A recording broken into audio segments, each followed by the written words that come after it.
is 365 Sports. The Sooners are spread out as White's back to throw. Gonna go deep, got a man open, touchdown Oklahoma, Travis Wilson.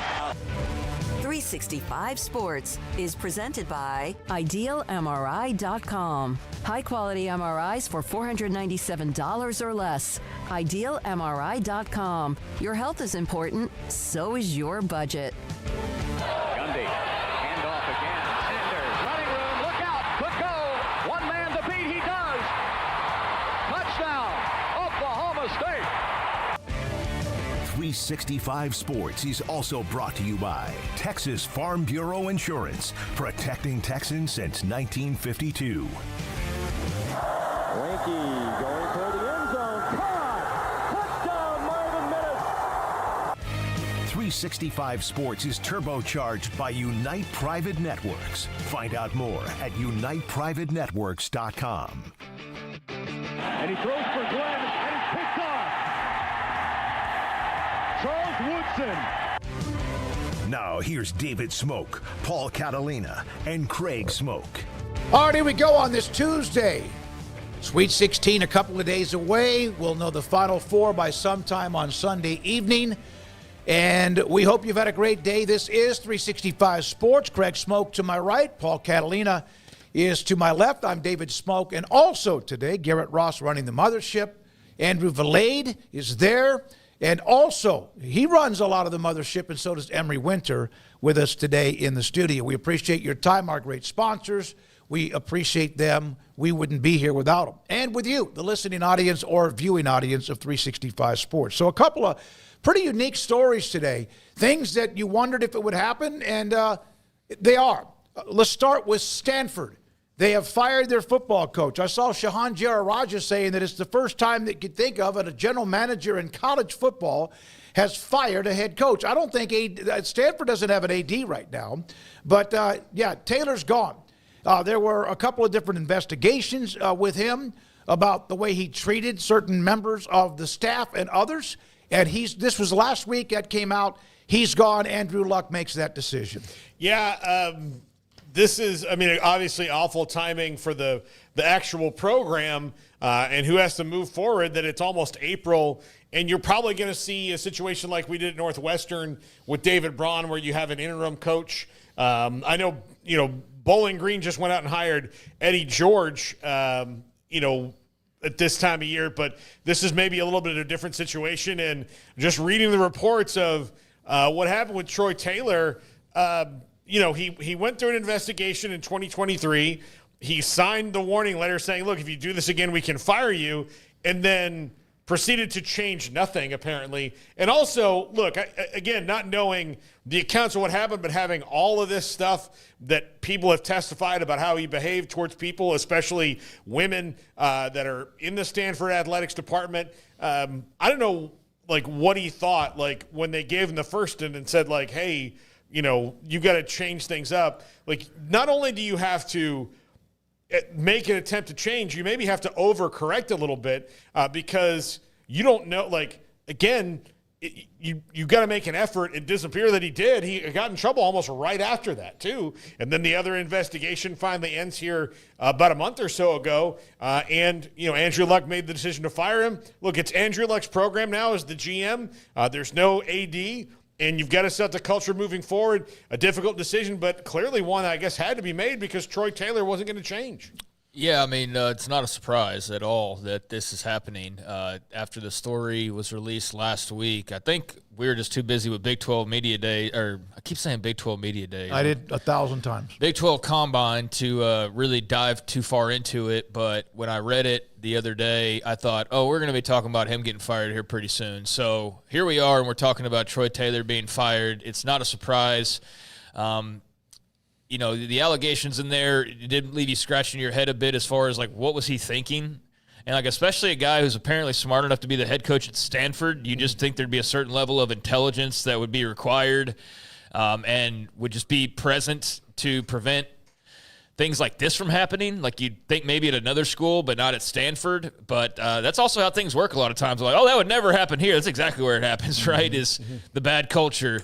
But, yeah, that did not line up with what I think of with Stanford football when I was reading through the allegations of his bullying and just his inability to correct course, as you pointed out, Paul. Yeah, he's going to have to explain that to somebody, and I know it won't be me, but I just don't know what was going through the guy's head, honestly, when the warning signs were all there that, like, if you don't shape up and change, then you're going to be out of here. And maybe that's what he ultimately wanted. I don't know, but this is a blessing in disguise. They sucked with him. I mean, they haven't been good for a while, actually. They've been on a run of 3-9s. That eventually led to David Shaw going out of there, and Troy Taylor's come in 2 years. He's proceeded to go 3-9 back-to-back years.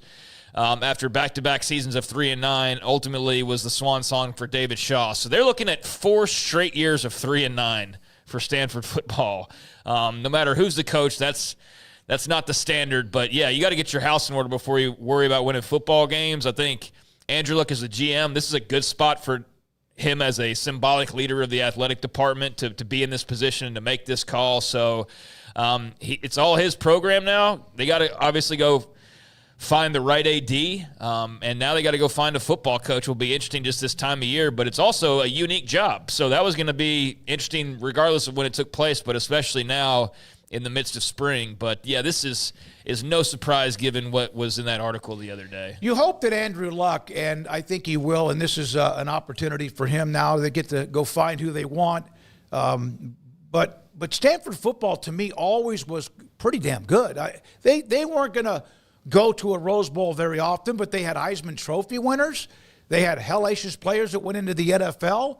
And you're right, they have been just bad in recent years, even under David Shaw, who I always thought was a hell of a coach, who's no longer been there. But so there we are with that story. Haven't made a bowl game since 2018. Yeah, I didn't know. I was getting ready to look up what their history is. Think about that. Yeah. 7 years without a bowl game there for Stanford. They also had the move to the ACC.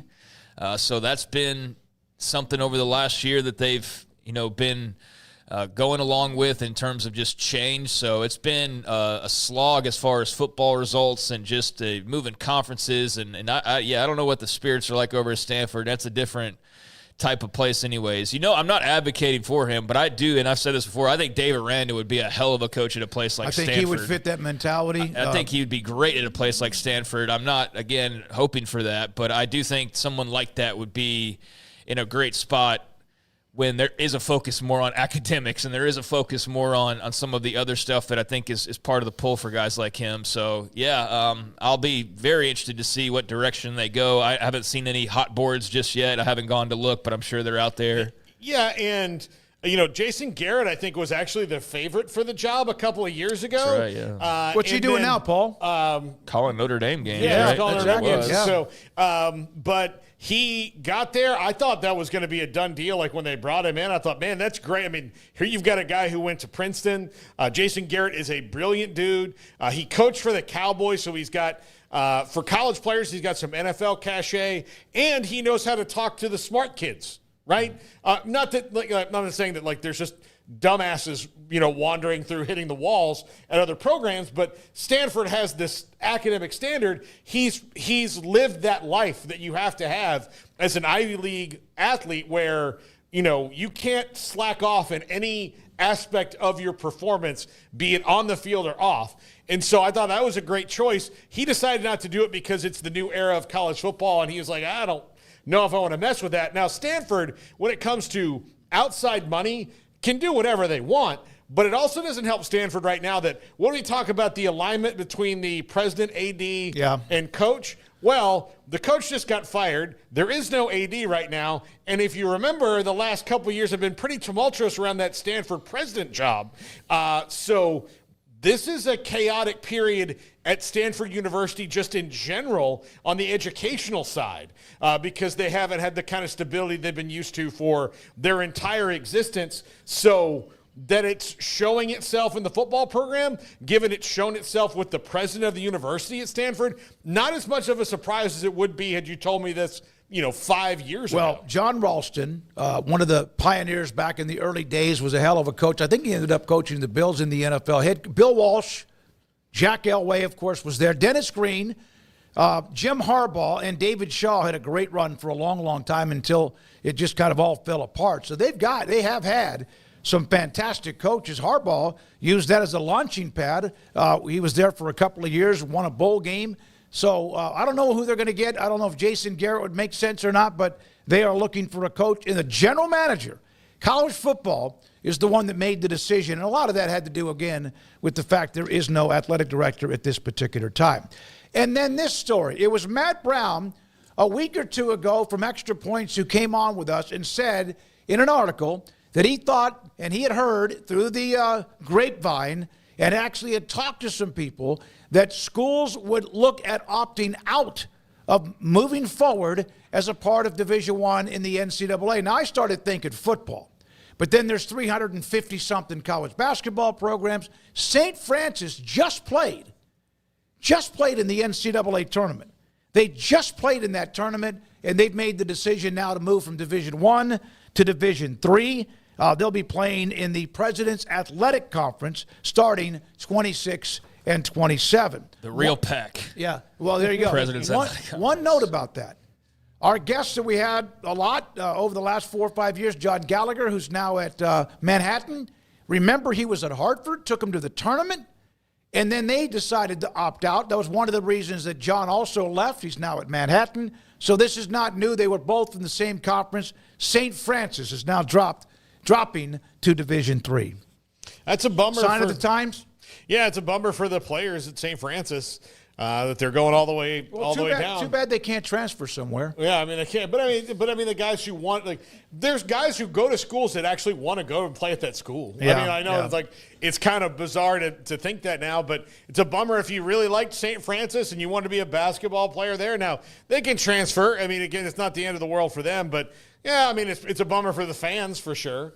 You know, it's a bummer when you're just in March Madness and you're not going to be in that anymore. Yeah, that's they basically just played in the tournament. That's what a lot of their people pointed out. A lot of other people pointed out when they saw us as well. Like, I don't know how much this registers, but yeah, I think when you have the conversation about the dropping of sports, I think everybody's brains probably, like with most topics, goes to the biggest, most popular. And yeah, like South Carolina's not dropping football. Like, that was never going to be that interesting of a story from that standpoint, and probably not a lot of schools that are dropping football anyways. But yeah, there's going to be the dropping from D1 to D3s, and I saw a question in one of the comments about, like, well, why D3? Why not go to D2? Well, D2, you still got to pay scholarship money, so they're trying to avoid. They're trying to really cut into that. So they're going from big dance to very little in the way of what their program was before. So I don't know how much of an adjustment that will be for their diehards, but that is strange to see a team playing in the NCAA tournament and, not shortly thereafter announcing that they're going to be taking it down a couple of notches. So I guess just the effects, the aftershocks of just all that's been going on are moves like this that maybe not alone seem like massive waves, but you put them all together and there's a big shift going on. So we'll see how many join them along the way. They lost in that play-in game at the buzzer. Remember Alabama State? We had that note about the conference, the SWAC getting money because of a unit that they advanced. That game was right at the buzzer, 70-68. They're now not, it'd be 26-27 that they'll be moving down into Division III. UNLV. Dan Mullen, the football coach, they had a late change in basketball. A lot of programs are now doing that. Josh Pastner is now the new head coach of the Running Rebels. Now, keep that up there for a second, Garrett, if you don't mind. So there was a guy named Jason K. Redline, Jason Kelly on Twitter. Just so you're aware, Josh Pastner had a 40-win percentage at Georgia Tech, was fired, inherited a jewel of a program at Memphis from Calipari, ran that into the ground. UNLV hoops looks dead to me. Seemed like it was an impulsive decision after Hodgson rejected them. So I went and looked at his history. When he was at Memphis, he was at Memphis from 2009 to 2016. His record was really good. His teams were 24-10, 25-10, 26-9, 31-5. And then 24-10, then a couple of teams that were just above 500. At Georgia Tech, he had one really good year, was coach of the year. They went to the tournament in 2020-21. But I don't know if the guy was like trash, but he now is the head coach of UNLV. Yeah, He's a good coach. He's not a great coach. I'm very intrigued by this hire. They've got a playbook, right, out there at UNLV. Guys had some success at bigger programs. Dan Mullen with football that's been on TV and been very good. I don't know if you've seen Josh Pastner on TV. He's really good on TV. So been really good on TV, maybe learned some things along the way. But one of the things the TV job allows coaches to do is go into like other spaces and learn things that maybe they wouldn't have before. So I like the hire for UNLV. I mean, I know that because of the history of that basketball program and Jerry Tarkanian, et cetera, that they want to be back on that level. But I'd be willing to give this a go. I think he's a good basketball mind. Yeah, I mean, I don't really know enough to have a really solid opinion on it, on whether this is a good move or not, but I understand the pull and the past experience and all of that. Maybe having the year off to reset and relearn some things or just kind of learn more about yourself maybe does bode well for this next chapter. But, yeah, I mean, as far as his coaching success, it was all very early on at Memphis, and then it all went away, and then it didn't really follow him to Georgia Tech either. The guy made one tournament in his last, 6 or 7 years as a head coach. I mean, and that was just an appearance. I mean, it wasn't like they went and made a run. So he hasn't put many skins on the wall here of late, but I do get UNLV's approach here, and the Dan Mullen comparison's a good one. I do think that's a school where you can take some guys like this and hope they got a little bit of that spark left, and we know on the football side they certainly did. So maybe it works out on the basketball side, but it's been a long time since he was like the hot name, quote unquote. It's been quite a while. By the way, was the Road Dogg? Put that picture back up, Garrett, if you don't mind, sir. He looks like Bobby from the Brady Bunch. He does look like Bobby from the Brady Bunch. Sure does. He Road does. Dogg, hello. And Kyle Visser said, now that everyone has NIL, Pastner will be less successful. His father was a big AAU coach, and obviously would get him some players where he was. Yeah, I do think that would be an interesting deep dive by people who cover the AAU circuit and cover college basketball as a whole, would maybe to look into something like that, of which coaches benefited the most from having the advantages that they did. I mean, they all benefited from having advantages, but which ones, you look at their success maybe in hindsight and you go, all right, give them the same set of rules as everybody, and what does that actually look like? Who are the best coaches? Not just who had the biggest pocketbook or the biggest donors or whatever. So, yeah, that's something that does need to be taken into account as well. And you'd think this is not his last shot, but certainly his big shot to kind of reclaim maybe some of the success that he had earlier in his career. So, yeah, we'll see if he can go the route of some other coaches who have had to take a step back and to take a step down and to take a step back up. And hopefully for the Rebs fans out there, that's the case. It's amazing to me how when they started the transfer portal, they just did anyone get in a room and discuss what could happen back even when it started, 4 years ago or so? It's crazy that the transfer portal opened Monday of this week while there are still 16 teams in the tournament.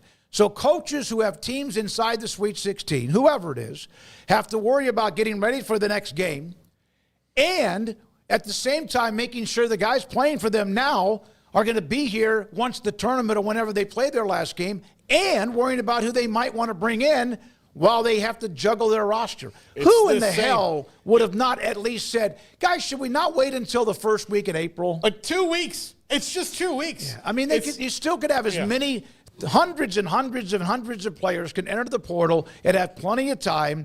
But I always wondered about who did, hey, but what about if the fact you got a team and there's 16 and they're... And here's the thing. This is dumber than football, because football at least coincides with you've got a semester problem, right, during bowl season. That's what really the problem is. So, December 7th is the first day of the transfer portal, right? Well, you have to pick out where you're going to go to school for the new thing. Well, you cannot report to practice for any sport until June. So it doesn't matter right now if you waited 2 more weeks to do it and you could still transfer and do that. That's one that makes even less sense to me, and they need to clean all that up. But they've been just dealt this hand to all right, we'll put it somewhere, and then every time they try to change it, then they get sued for trying to change it. Yeah, the little bit of reaction I've seen I'd say 80-20 negative from UNLV fans on this hire. Now it could be just I've seen 5 people and 4 of them were not so high on this hire, but to the we'll see. Obviously, he'll go do his thing, and we'll see how it works out for UNLV. But to the point of what y'all are talking about here about the messiness of the transfer portal and all that, I don't know. Like I think this would be pretty simple and quick to figure out, get the right people in a room and get this thing squared away. But I don't know why it's so hard for college athletics outside of just the lawsuits and things that normally derail their efforts to change anything. But beyond that, I don't know why it's impossible to get a calendar that works for people. I mean, and how they somehow always come to the conclusion that's as messy as it can possibly be. So, yeah, we got 2 weeks left in the NCAA tournament. Let's open the transfer portal. Let's have coaches moving jobs and open the portal and have that with still 2 weeks to go in the season. That makes a bunch of sense. That's just the worst for the sport. I mean, because now there's a lot of people who probably checked out, but, hey, at least give them a couple weeks and they can – maybe the basketball talk dies down as a whole, but everybody can just focus on the tournament and these great games we got coming up. And instead, everybody's already moved on to next season. They're at their new coach or the new roster and the new portal guys. And yeah, it's like the tournament's over already for most people. 350 teams or so in basketball, Division I men's basketball. 16 are still playing. So I guess the argument, yeah, but there's 335 that aren't. Let them go at it.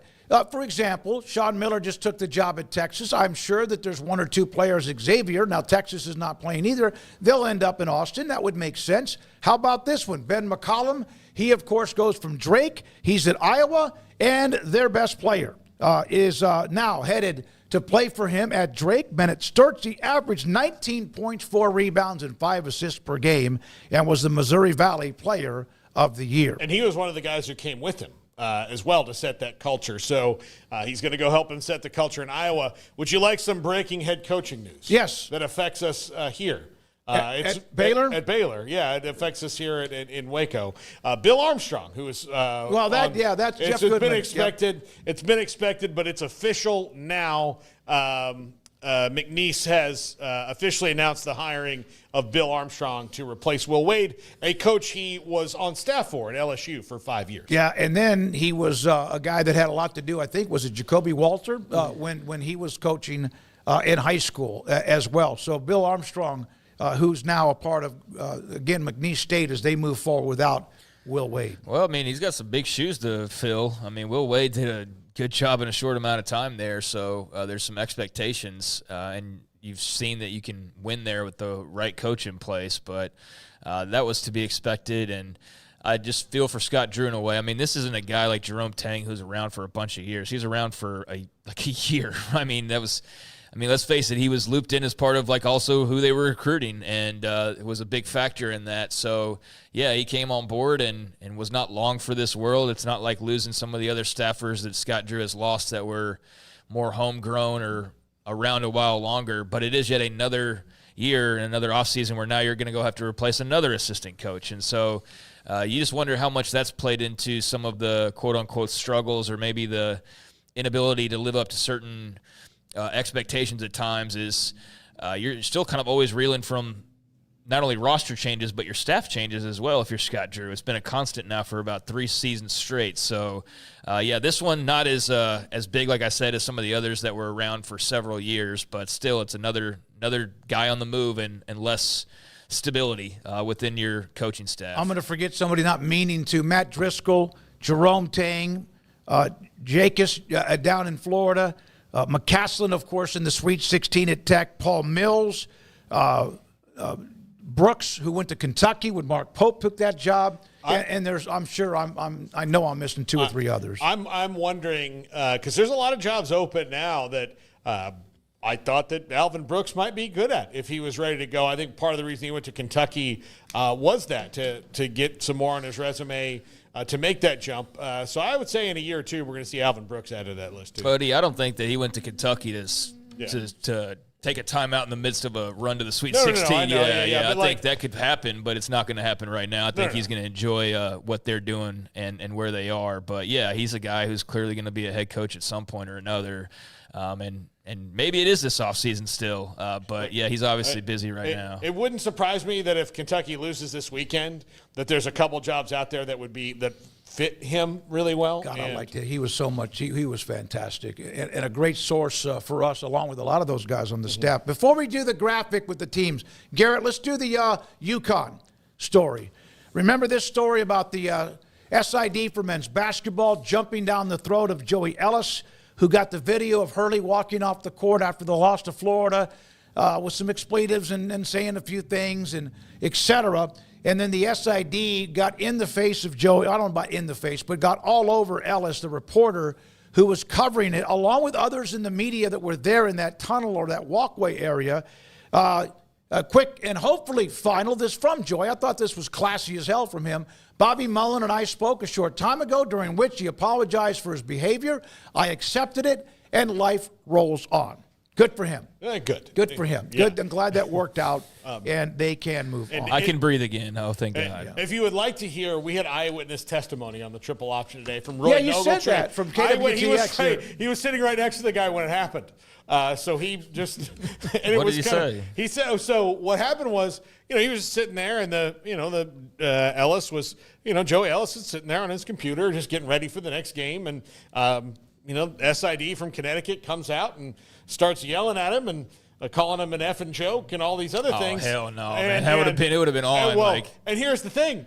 Joey Ellis didn't really know what was going on because he didn't really know who that was, because Joey Ellis is from Charlotte. Yeah. So a guy telling you he's going to ruin your life that you literally have, seen in passing over these couple days you're covering the tournament is a pretty darn confusing thing to happen. Absolutely. And kind of out of nowhere.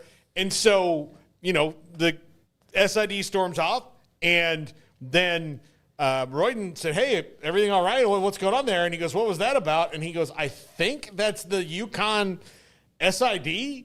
And he was kind of befuddled as to what was going on until he realized, he's clearly seen the video that I just posted of his coach whining about the officiating as he walked up the court.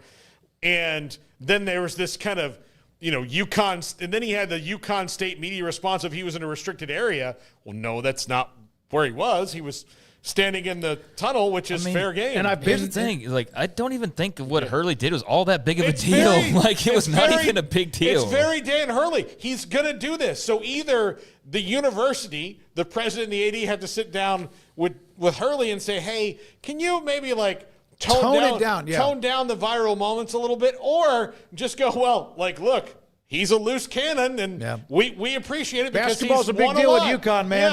Yeah, okay. If I'm the AD, I'm all right, well, that's kind of annoying, but I do think he could use an ego check, because I do think there's a point where you're like, well, that's just who I am. And it's no, that's not. You don't get to just be who you are and be an ass. So, you probably do need to tone it down. But, they got blown up big time, and I don't know. I didn't think much of it. I thought a lot of it was just a reaction to how many people hate Dan Hurley as much as anything. And so they saw a good opening to really pop him, and, he gave them that opening. But I also have come across pushy SIDs, and so I can understand kind of how they can be sometimes. And I don't know how I would have reacted if I was that young kid and a guy came up and started talking to me like that. Dude, you're not my boss. You have some level of authority, but at the end of the day, you are nobody to me.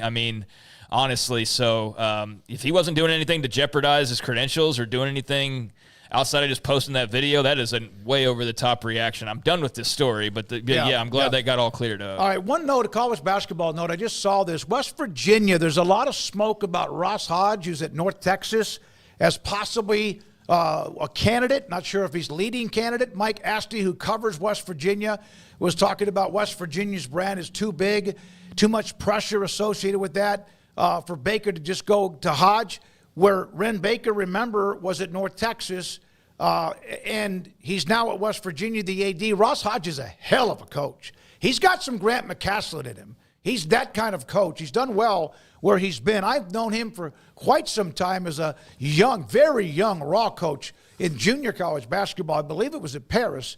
This guy can coach, so I'm not sure if that's who West Virginia ends up with or not. Real quickly, our lineup today. Around 10 minutes from now, Jason Scheer on Arizona, the men's basketball team in the Sweet 16. Kansas State football coach Chris Klieman, Craig's off the radar. Paul's top 5.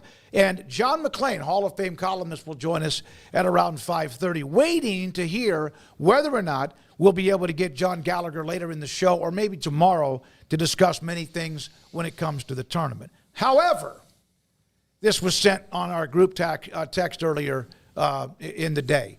This looks like, to me, like a mahjong table or just a lot of something thrown on the table. There's only one team here, and that's in the lower right-hand corner, third from the right, Purdue. All of their players originally started with the Boilermakers. Craig and Paul, let's have fun with this. Okay. Don't even start. Emory had a friend who made an answer key for this. He briefly sent it to you. You got to see it for about 17 seconds. I don't even think I saw it. I actually didn't. It is. There's 6 or 7 I can get right now, and I would be again. This is pretty easy. All right, I've got the answer key. So I'm gonna quiz you guys. Let's start. We're just gonna go top left across. Okay. First. Okay. Top left, first one. Who's that? Auburn. I'm gonna say Auburn. You would be right. Okay. All right. Well, they have another Auburn up there. I see it. So thank God I was right. One over. Who's that? Texas Tech. No, it's not. It is not. It's not. Texas Tech had a 7-footer who now plays at Michigan. You're correct. And they had another kid that was like a guard that played at Michigan. So 2 players from Tech are playing on Michigan. All right, now let's go. Okay. Who is the third one? Well, there's only one team in that group that's in the tournament, so that's the only way I'm going to do this. I'll say Ole Miss. Craig, do you concur? I mean, yeah, sure. Okay. Yeah. All right. Yes, it is Ole Miss. Okay. Okay. The next one should be pretty obvious. Yeah, Utah State. That's Utah State. Yeah, it is Michigan State. All right. Okay. Who is next? Logos. Florida Atlantic. Dusty May could have been at Michigan, but he already said Michigan, so we'll have to say Florida. It is Florida. Okay. A lot easier than I thought it was going to be. Okay, the next one. Not Maryland. Actually, I'd say Maryland. Craig's right. It is Maryland. Okay. It is, in fact, Maryland. They won at the buzzer. Okay, yeah. They did. Derek Queen. Yeah. Okay, the next one.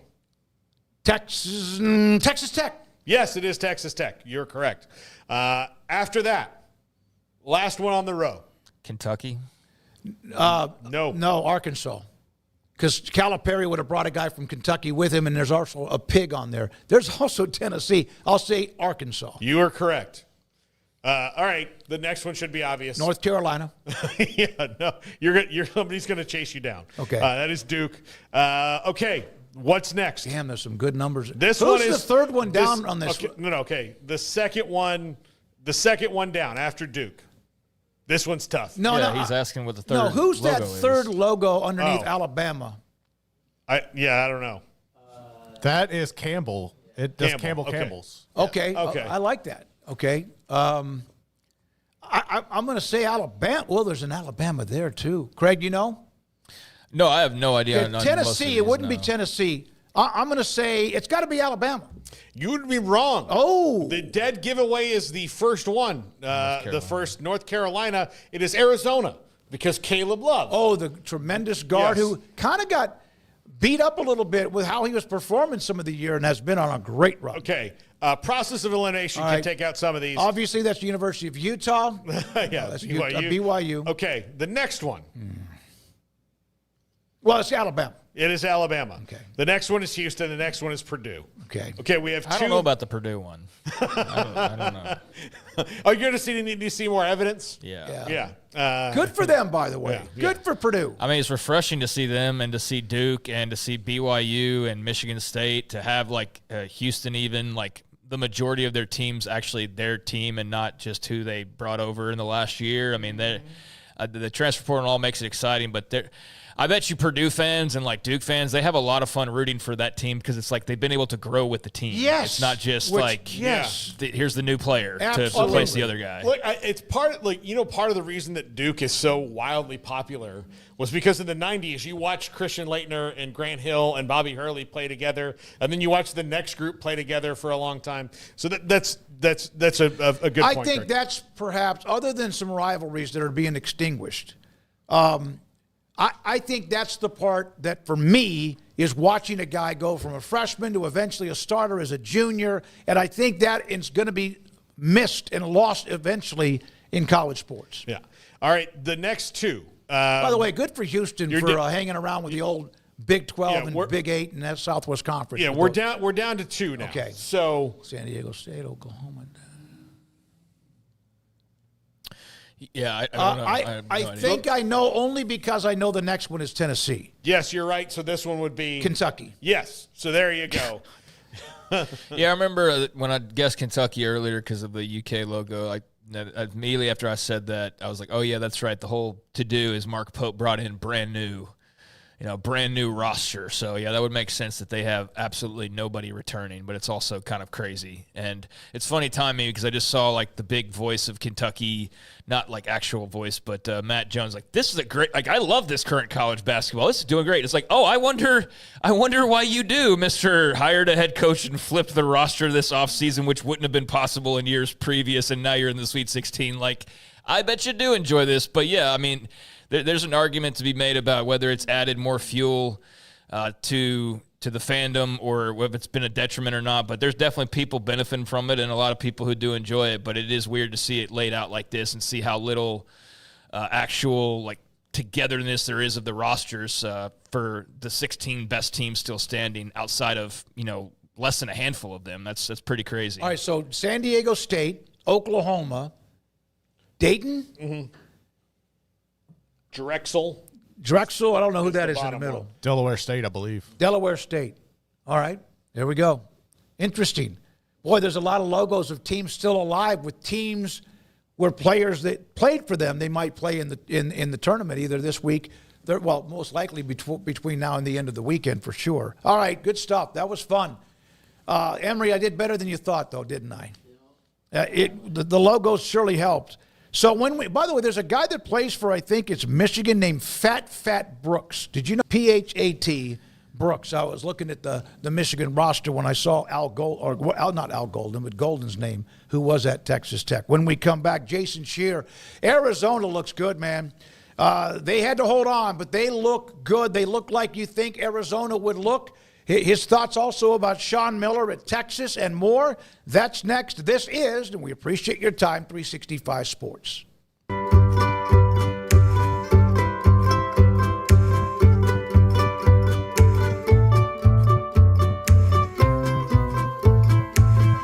It's pleasant. It's different than any other dentist office. I really feel like they care.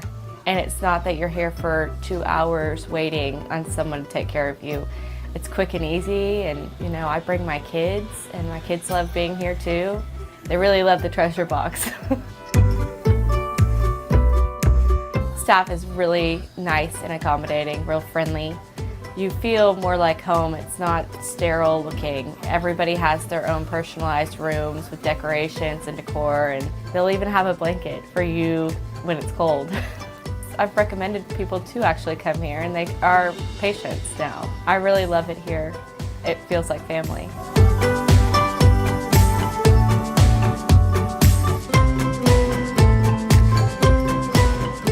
Attention Central Texas. The Jeep Celebration event is happening now at Allen Samuels in Waco. Drive home a legendary 2024 Jeep Wrangler, Sahara, Rubicon, or Grand Cherokee, saving 20% off MSRP. Or save a whopping $13,000 on a 2024 Jeep Grand Wagoneer. Prefer low financing? Get 3.9% for 72 months. But hurry, these deals won't last long. Hurry to Allen Samuels in Waco, where we always say, come by, let's be friends.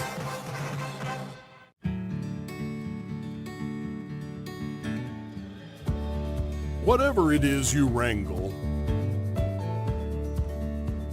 whatever seeds you sow, no matter what you nurture or what you choose to grow, at Texas Farm Bureau Insurance, we're proud to protect all Texans.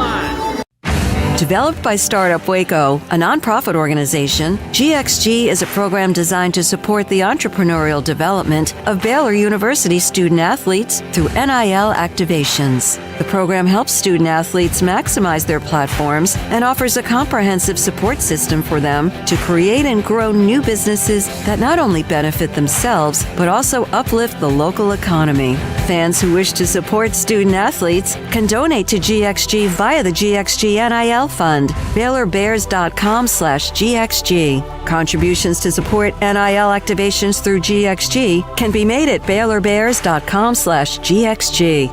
For more information, follow @GXG_GreenXGold on social media and visit the official website www.gxg.startupwaco.com. GXG, empowering student-athlete entrepreneurship and uplifting the local economy through NIL activations. This is 365 Sports. The 3 o'clock hour is sponsored by Waco Custom Marketplace. Meats, sweets, Texas treats, and a cut above the rest. 425 Lake Air Drive, Waco. 365 Sports and Jason Scheer. We've had him on many times because of Arizona football, but the Wildcats having a nice run into the Sweet 16 in basketball. Jason was very nervous about a TV appearance today. Why were you nervous, Jason? No, I just said it now because usually I call in and you're like, "Oh, you're going to be on camera." I was like, I got 4 dogs, so I got to get them out of the room. Okay. I just thought you hadn't showered yet and your hair was disheveled. But good to see you, man. It's great to see you. So this is a nice run they're on. Tommy Lloyd and the Wildcats, they've had a couple of doozies. Those BYU, Houston, and Arizona had to hold on, but they got through. Why are they right now playing, it looks like, as well as they've been playing? Yeah, I mean, it's never easy with Arizona. Like, it's against Oregon, they got off to the big lead, and they were able to settle in and win that game. The thing with Arizona is it's been all season. When they defend, they are very, very good. Their defense was inconsistent. They started the season off poor on defense. In the middle of the year, it was outstanding. Towards the end of the year, it kind of tapered off a bit. When they defend, they're very hard to beat. And I think in the first 2 games of the tournament, their defense has been as good as it's been, when it was really good this season. And that's why they're winning basketball games.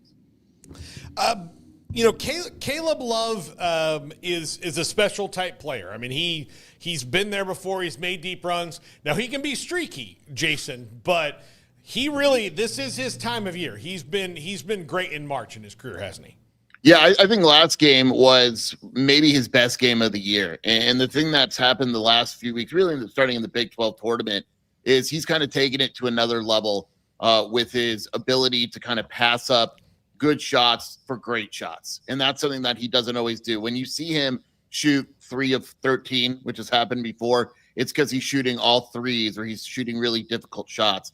The last 2 weeks, I'd say, he hasn't been doing that. He's been really efficient. He's been trying to find the easier shot. Against Oregon, he did a great job. But the one thing about Caleb is he's never going to get rattled. And the bigger the moment, the more he wants the ball. And there's not a lot of guys that can say it, but he will never shy away from having the ball in a big moment. May not always play great, but the effort's always going to be there, and he's always going to kind of want to meet and rise to the occasion. Jason, share with us, Wildcat Authority. 4 teams in the Big 12 are into it. They had 7 that got in, KU out, Baylor, those 2 teams gone. And they're almost, I thought Iowa State, and they didn't, of course, they got smoked by Ole Miss. In your opinion, if you look at all of them, can all 4, in your opinion, get to at least the weekend after Thursday or Friday's games? Yeah, I think it's a legit shot. Like, I like Texas Tech in that game against Arkansas. I think BYU could absolutely beat Bama. I think Arizona's probably, Houston's probably going to beat Purdue. Arizona's the biggest underdog by far. Duke is going to be very difficult. But when you look at it, I don't think it's out of the question by any means. I think that when you go down the line, all these teams kind of match up pretty well with their opponent. Jason, you covered Sean Miller when he was at Arizona. He is now the coach at Texas. It didn't end well for him at Arizona, but is he a guy who is set up for long-term success at Texas because of the style of coach he is and the kind of recruiter he is and what's legal now to do in recruiting? Yeah, I've known Sean for a long time. Still talk to him, knows assistant coaches really well. The time at Arizona got off to a bad end, and it was just bad for everyone. And it was the kind of situation where Arizona needed a break, Sean needed a break. And I think Sean has grown a lot from his time at Xavier and really everything that kind of happened. His approach overall has changed. I think he's a much better offensive coach now than he was at Arizona. His whole approach is different. But, the thing was he is a relentless recruiter. And when you mix that with the NIL that Texas will likely have available for him, I think he's going to do really well at Texas. And, Xavier, I know Xavier fans are really upset and all that. But at the end of the day, in this era of college basketball, if you don't have the financial support as a head coach in terms of NIL and revenue sharing and all that, you're not winning. It's just, you just can't do it. And so when you look at Xavier, he loved Xavier, but when you have a chance at Texas to go to the SEC and have full support and revenue and NIL and all that, it's a no-brainer. And I really do think he's going to do very well there. So, he kind of just needed to get away. I saw a couple. I think Michael Luke, who's a friend of yours, it covers Arizona too, mentioned the comment that did he have rabbit ears? He was worried about what everybody said. He had a little bit of oversensitivity, and he just needs to stop worrying about things like that.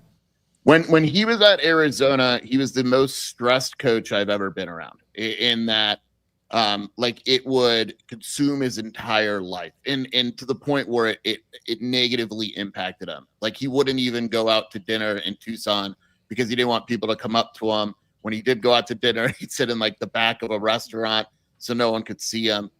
He is completely different now. He's embraced the community aspect and all that. And I just think that, there was a time at Arizona where it really, really consumed him, started hurting relationships in his life and all that. And he was able to kind of step back and learn a lot about that whole situation and about himself. And I think he's grown as a person and a coach because of it. Jason Scheer with us, Arizona into the Sweet 16, one of 4 Big 12 teams to move into the week of Thursday, Friday games. What do you like about their matchup, and what do you not like about the matchup? With the things that I like, Arizona's a big team. Duke is the biggest team in the country, but Arizona can match their size at most positions. And I actually like the guard matchup. I think Jaden Bradley and Caleb Love, when they're on, I would put them against anyone. The issue that I have with Duke is they don't do anything bad. They're good at everything. Cooper Flagg is unguardable because he's such a unique player. They have a 6'7" small forward freshman who shoots the heck out of the ball, which is really hard to guard. I just think that they have unique matchup problems that really every team that has faced them. One thing that I am very curious about is, and I brought this up a few times on other shows and my show and all that, is they have not really played anyone in a while. Their toughest opponent over the last 3 months was Louisville, who was an 8 or 9 seed. North Carolina barely made the tournament. Clemson was good. They lost that game. Arizona's schedule over the past month is significantly harder than anything Duke has seen in the last 3 months. So I'm very curious what happens if Arizona can keep this close and Duke gets into a close game, because they really haven't had any in quite a while. Jason, I was looking, you talk about their schedule. Their losses, they lost to Tech, Houston twice, BYU, Iowa State, Kansas, Wisconsin, UCLA. All of those were tournament teams.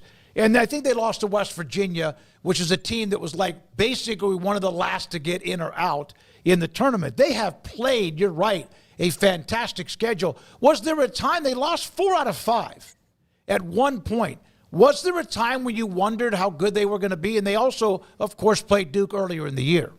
Yeah, that's the time. I mean, they played Wisconsin at Wisconsin. They got blown out. They lost by 15. Then they played Duke at McHale and got blown out, which doesn't happen. They won a game. Then they go to a tournament. They lose to Oklahoma. They lose to West Virginia. They only beat a bad team there. And it's okay, they've lost 4 out of 6. Will they even make the NCAA tournament? It just didn't look good. And then it clicked. It just clicked for them. And even against that UCLA loss, they're up 12 points and they blew a lead. And they didn't score for the last 6 minutes of that game. It was bad. In part of it, I think, was Krivas, their center, was injured, and then he was coming back, and he still wasn't healthy, and they were kind of trying to mix that back in the rotation, and then he got hurt again, and he was supposed to be a major part of this offense, and so they kind of had to adapt, and that took some time, and it wasn't always pretty when they did it.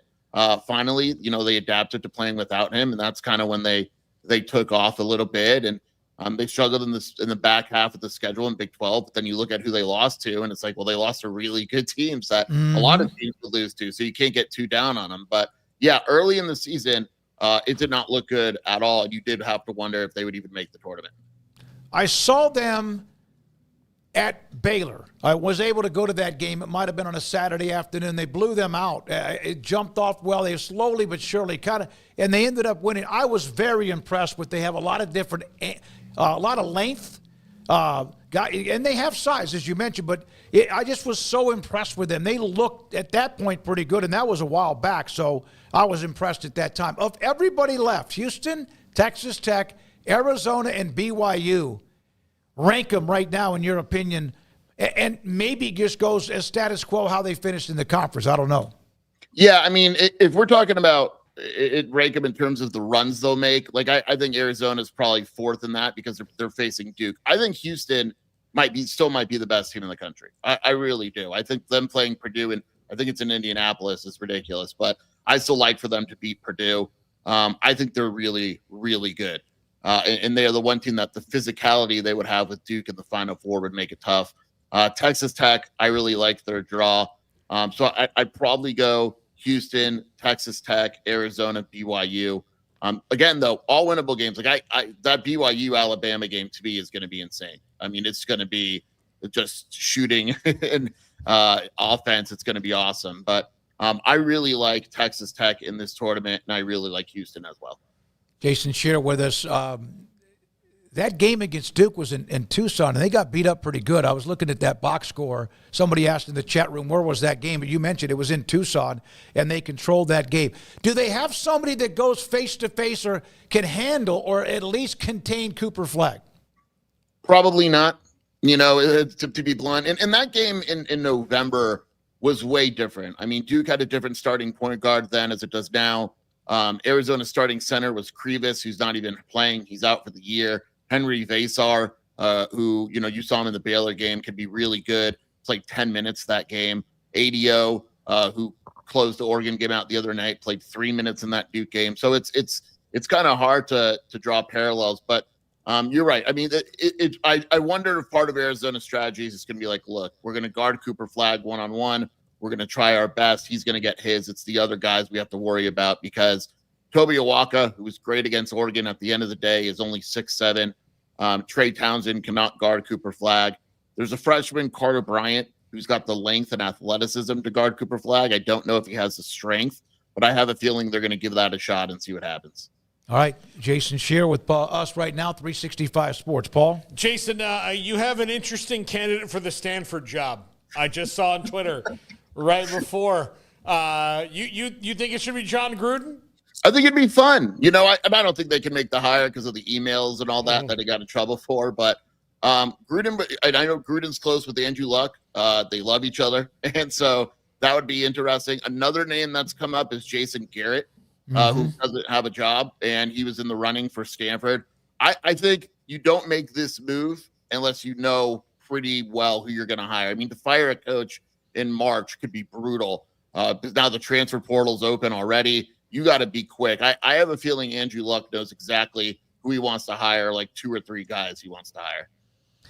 Yeah, but Gruden, you think somebody will pull the trigger eventually? I don't think it would be Stanford. Again, no, it wouldn't be Stanford. You got to think about who, the leanings of who runs a university, where in the country he is. And it would be a and tougher, some of what he wrote? Yeah, and what he wrote, it's a tougher sell of, we've got to give this guy a second chance there than in some other places. Obviously. And look, he should have been, everything that happened to him is well documented. I'm just saying that, he's going to get, Jason, you think he's going to get in somewhere if he really pushed it? If he really pushed it and he wanted to get in at, a lower level, I think he could easily do it. But it's got to be the right situation. It won't be Stanford. It was more of a joke. There's no way Stanford hires a guy like Gruden with that background.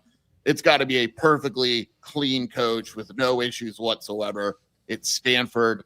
I doubt Gruden even gets a look. It would be great. He clearly wants to get back in coaching when you watch him on videos and stuff. And he said, I think the other day, that he wants to get back in coaching, but it's got to be the right job for him. Garrett's got the squeaky clean image, the look, and of course where he ended up was at Princeton, right? He played football at Princeton, so he seems to have that. What are your thoughts about I just went blank on something. I just went that a general manager, because they don't have an AD, fires a football coach, because we're in this trend now with people having GMs in college athletics. Why not just make him the AD? Because maybe they will, yeah. Yeah, I mean, he's clearly more than just a general manager. I mean, it's a heck of a precedent, right? And I would doubt. I saw someone on Twitter ask me if I think any other team in the country has the power to do that. I don't. I can't think of a GM. Like, Arizona's GM very clearly does not have the power to do that. The GMs that I know of are directly under the head coach. But, I mean, at this point, Andrew Luck is clearly the acting athletic director and went to the president with that decision, and it was accepted and all that. But it's a pretty wild situation if we wind up giving GMs the power now to fire football coaches as well. Yep. No, thank you, Jason. Appreciate your time with the Wildcat Authority on Arizona, one of the 4 Big 12 teams into the Sweet 16 with Houston, Texas Tech, also BYU, and the Wildcats. Around the corner, Kansas State football coach Chris Klieman. Also, Craig's off the radar with a note about the NCAA basketball and who's watching. That and more. This is 365 Sports. If you have an event that you want to promote, and it is, for example, you're a Baylor alum, donor, or fan, and you have a watch party going on. And by the way, this goes for anyone of any fan base of any university around the country. Get in touch with your alumni base. Get in touch with your university. Baylor's got the Baylor Alumni Fan Engagement. If there's a watch party, which, oh, by the way, poof, that's gone, because both men and women are out after the second round. But if you have one, get in touch with them to promote where you might be. For example, there's a huge base of alums in L.A. or in Salt Lake City or, of course, Houston as well, and Dallas. So if that's who you are and you want to have something that you want to promote, you can always do that, and Baylor does with the Baylor Alumni Fan Engagement. Let Camille Johnson Realtors guide you seamlessly through the process of buying your farm and ranch or residential. Camille Johnson Realtors can smoothly and successfully lead you through any transaction. With a team of 28 experienced agents who are excited about serving you, Camille Johnson Realtors services the entire greater Waco area. If you're in the market to buy or sell, contact Camille Johnson Realtors, 104 Midway Center in Woodway, or find them online at www.camillejohnson.com. Camille Johnson Realtors, elegant, charming, warm, welcome home. Pizza, burgers, and Bears football. There's no place around Waco that serves them all other than Bubba's 33. Come show your green and gold and enjoy some of Waco's best food and beverages while watching your favorite team, the Bears. When real Bears fans get hungry, Bubba's 33 is the #1 spot for ice-cold drinks, hand-stretched, stone-baked pizzas, and bacon-infused burgers. Join us for indoor or patio dining. Bubba's 33, Waco's restaurant and proud supporter of Baylor Bears football. Sick 'em, Bears. Don's Humidor, your home with a 48-foot walk-in humidor with the elite cigar brands from around the world, including the #1 cigar of the year, Aging Room Cuatro Nicaragua. Plus, they have the great brands like Macanudo and Artur Fuente, Rocky Patel, Aston, and so much more. CBD, great for sore muscles, aches and pains, sleep, Vita Dreams, and anxiety, mild depression, general health and wellness. Their staff very knowledgeable on the subject. Don's Humidor in the Townwest Shopping Center off Valley Mills in Waco. Ready to take your business to the next level? Carrion Solutions has got you covered. We deliver world-class IT consulting, including Quest On Demand and Migration Manager, M365 and Exchange migrations, Active Directory assessments, security hardening, and Windows Server upgrades. Our experts specialize in consulting, monitoring, support, and managed IT services. We promise vision, professionalism, and unbeatable value. Satisfaction guaranteed. If you're not happy, we make it right. Remember the name Carrion Solutions. For more info, email sales@carrionsolutions.com or visit carrionsolutions.com. That's CARRION solutions.com. Carrion Solutions IT success guaranteed. At Ideal MRI, we feel blessed to be part of the Waco community. We're a small family business here in Central Texas. At times like this, the cost of healthcare has never been more important. And unfortunately, significant illnesses and injuries still occur. And that's why Ideal MRI is open and here to serve you through this difficult time. So if you need an MRI, ask your doctor about Ideal MRI. You can schedule online in minutes at idealmri.com or call 833-IDEAL-MRI.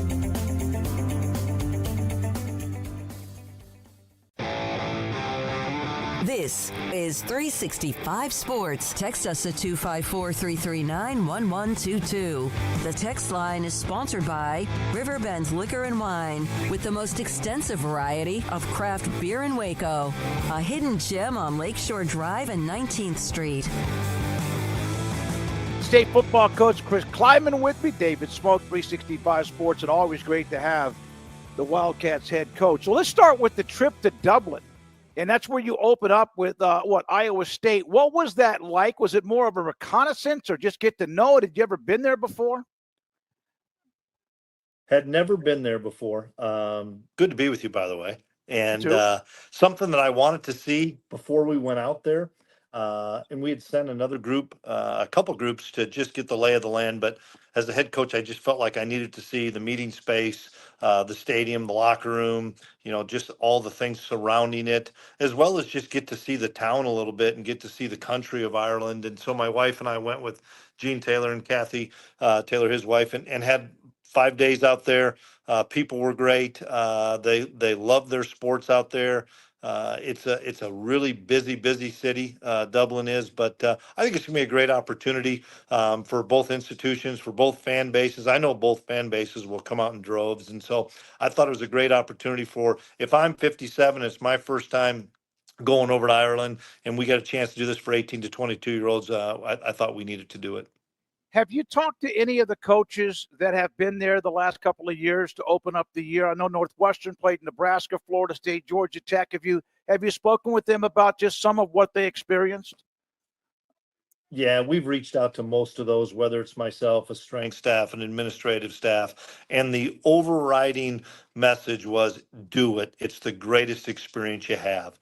Even though I know there's some things that are going to be taxing as far as the travel going out, getting their bodies acclimated to the time change, playing the game, and then the travel coming back, getting back acclimated and playing again the next week. And that was the other thing that, for the most part, everybody said, if you can play the next week, play the next week to get yourself into a groove of playing a season. We'll figure out when the bye weeks are. But yeah, we reached out to an awful lot of people, from everything from the food to field surfaces to meeting space to the travel. And the Aer Lingus people and the people of Ireland have been nothing short of phenomenal as far as getting everything that we would need to make it a successful trip for the guys.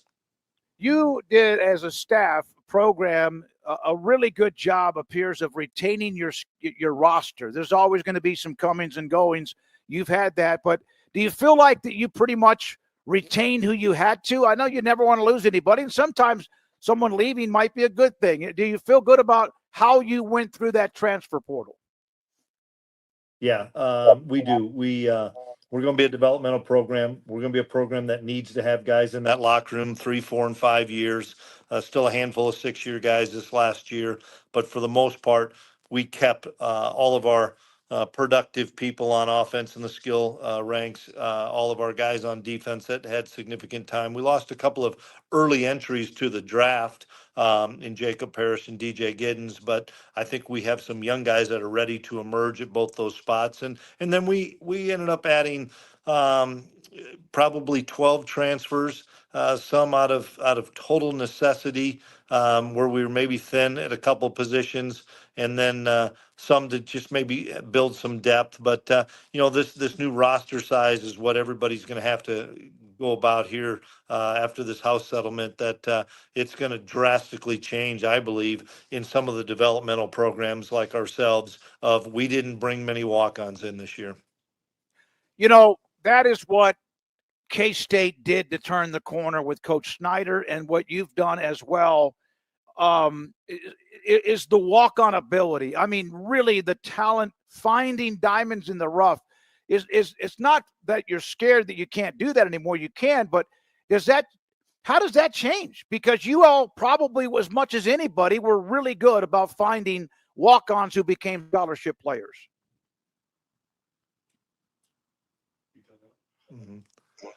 I think there's a lot more schools than just us.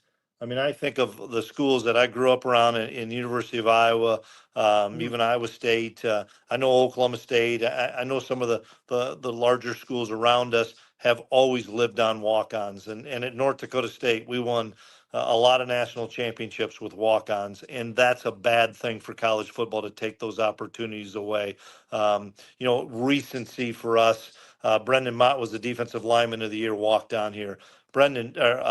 Ben Sennett, who was one of the best tight ends in the league for a few years, was a walk-on here. Those kids wouldn't have an opportunity, and they're playing at the next level right now. And I just don't think it's a good thing for college football to take opportunities away from young men that just want to go to school, just want to be a part of the team. And yeah, if they earn a scholarship, that's their goal. But we're taking those opportunities away, and we're taking some of the development away. So you did have one loss that might affect you a little bit because he was so good. He's now with the Cowboys, an offensive line coach, Connor Riley. What was that discussion like? It's a great opportunity for him, but it seems as if you've been able to find somebody to fill that role and move forward with what you do, which is play great on the offensive line. Yeah, Connor Riley's best offensive line in college football for the time I had him here. And Connor and I are so unique because we were assistants together at North Dakota State. And then when I became the head coach, hired him right away, changed his position to O-line. He was tight ends. When I came down here, was the first guy I said, come on, let's go, Riles. I love Connor and Christy and their family, but what a great opportunity to go to the next level. And it wasn't like he was going to be the assistant O-line coach, and some guys leave to be a quality control. This guy was going to be the head offensive line coach of the Dallas Cowboys. How could I be disappointed? I was so excited for him. On the flip side, I knew at some point I was probably going to lose Riles somewhere. And so we've always kind of groomed people for that next spot. And Brian LePack has been with us for, I think, 4 years now. And we had him at tight ends. And I told Brian, if there's an opportunity ever where we can move you back to your normal position of offensive line, we were going to do that. Plus, I brought back Drew Little last year, who was been an offensive lineman here, coached offensive line for us some, went to UTEP with Dana, and then got back here this past year. And now with this new rule where a lot of guys can coach and you don't have to have such a limited staff of on-field coaches, I was able to elevate Drew to really have two offensive line coaches. So you can't replace Riles, but for us to have Coach LePack and Drew Little that have been around our program and know our kids, I thought it was the best we could do, and they're going to do a great job. After the bowl game and the win against Rutgers, and then there's kind of that buffer time where you have to worry about your roster and all that along with your staff, but then it goes off season. And your strength and conditioning coach and Drew Carroll, this is when you mold guys bigger, better, faster, and stronger. We saw DJ Giddens at the Pro Day in Frisco this past week, and he was raving about some of what your players did at Combine in Indianapolis or elsewhere, the timing. How much of an impact really does a strength and conditioning coach have when there's that buffer period? Yeah, it's the biggest impact of anybody in the program between the strength coach, the athletic trainers, the nutritionists, and our sports science people. I think we're on a cutting edge of doing a lot of really special things here at K-State. I'm fortunate Gene Taylor's given me the resources from the strength and conditioning, but as well as the sports science and nutrition to build those guys. And we did it a little differently this year.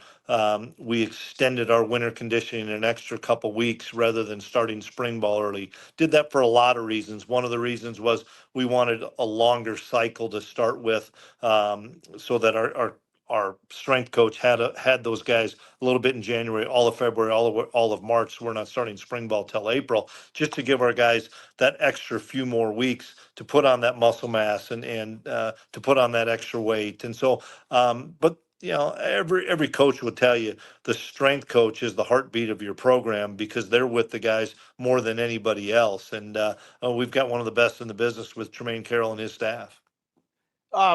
Chris, when we had you on in Vegas at Big 12 Media Days, you were talking about trying to change or look at the change of the model in the spring and summer to more of the pro type model of OTAs and much more. Saw where Deion Sanders was discussing scrimmaging maybe, and Fran Brown at Syracuse said, hey, we're in if that was allowed. How much do you think that would help? And how much, especially with all the transfers that happen after spring football practice? And are you still behind that idea?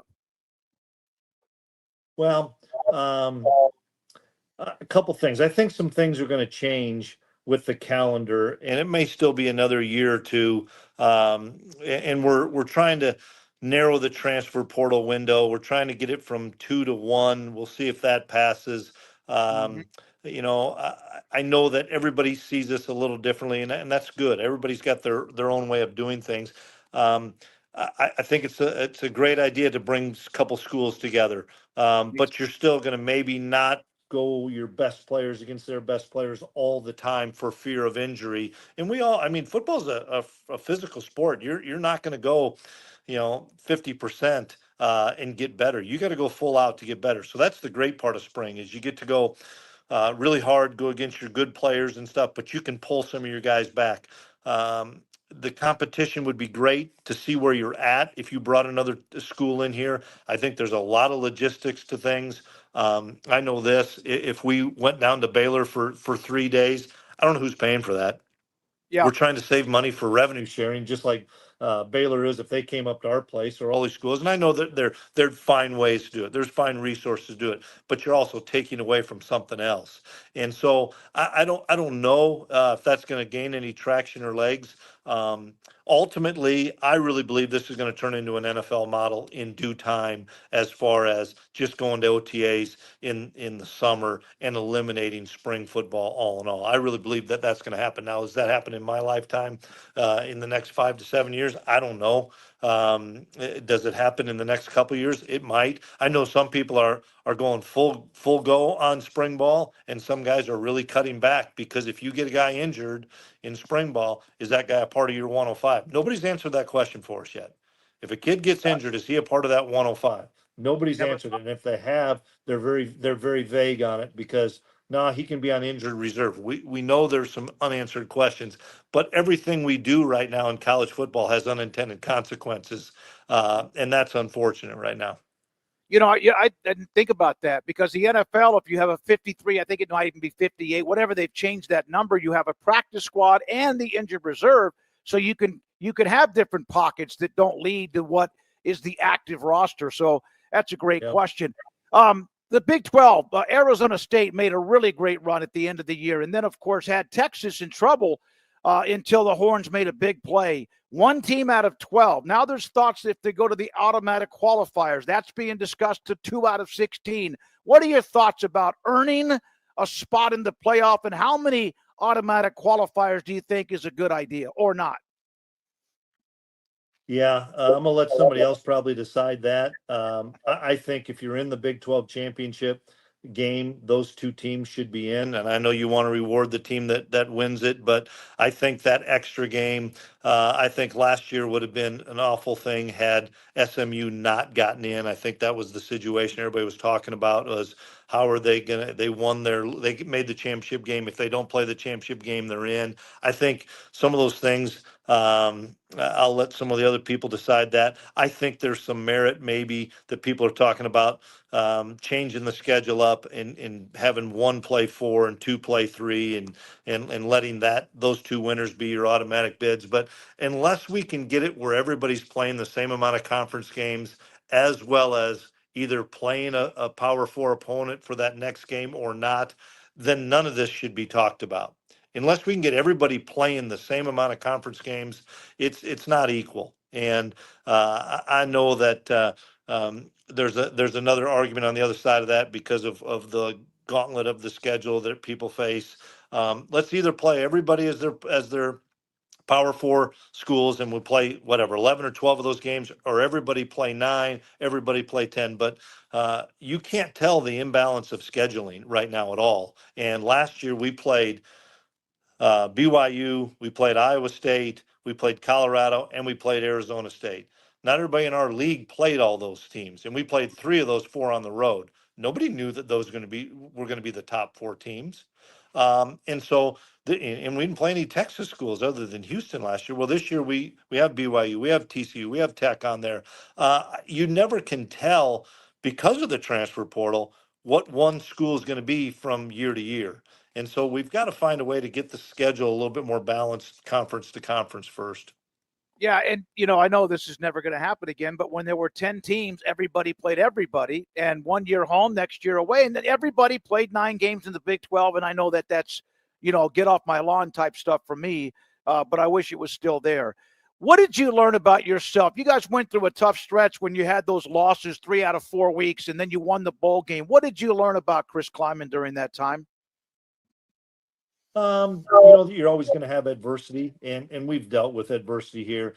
And I always feel like that's one thing that's been a signature of our program. We've always come out on the other end of adversity better. You got to learn from it. You're going to lose some games, and I know nobody wants to. No fan bases, no players, no coaches want to lose games. There's more parity now in college football. I think people see that because of the transfer portal. But it's how you respond. And I guess what made me proud is we still won 9 games, and we won our bowl game, which gave us some momentum to go into the next year. And I don't know, there's not many schools that have won 9 or more games the last handful of years, including the conference title.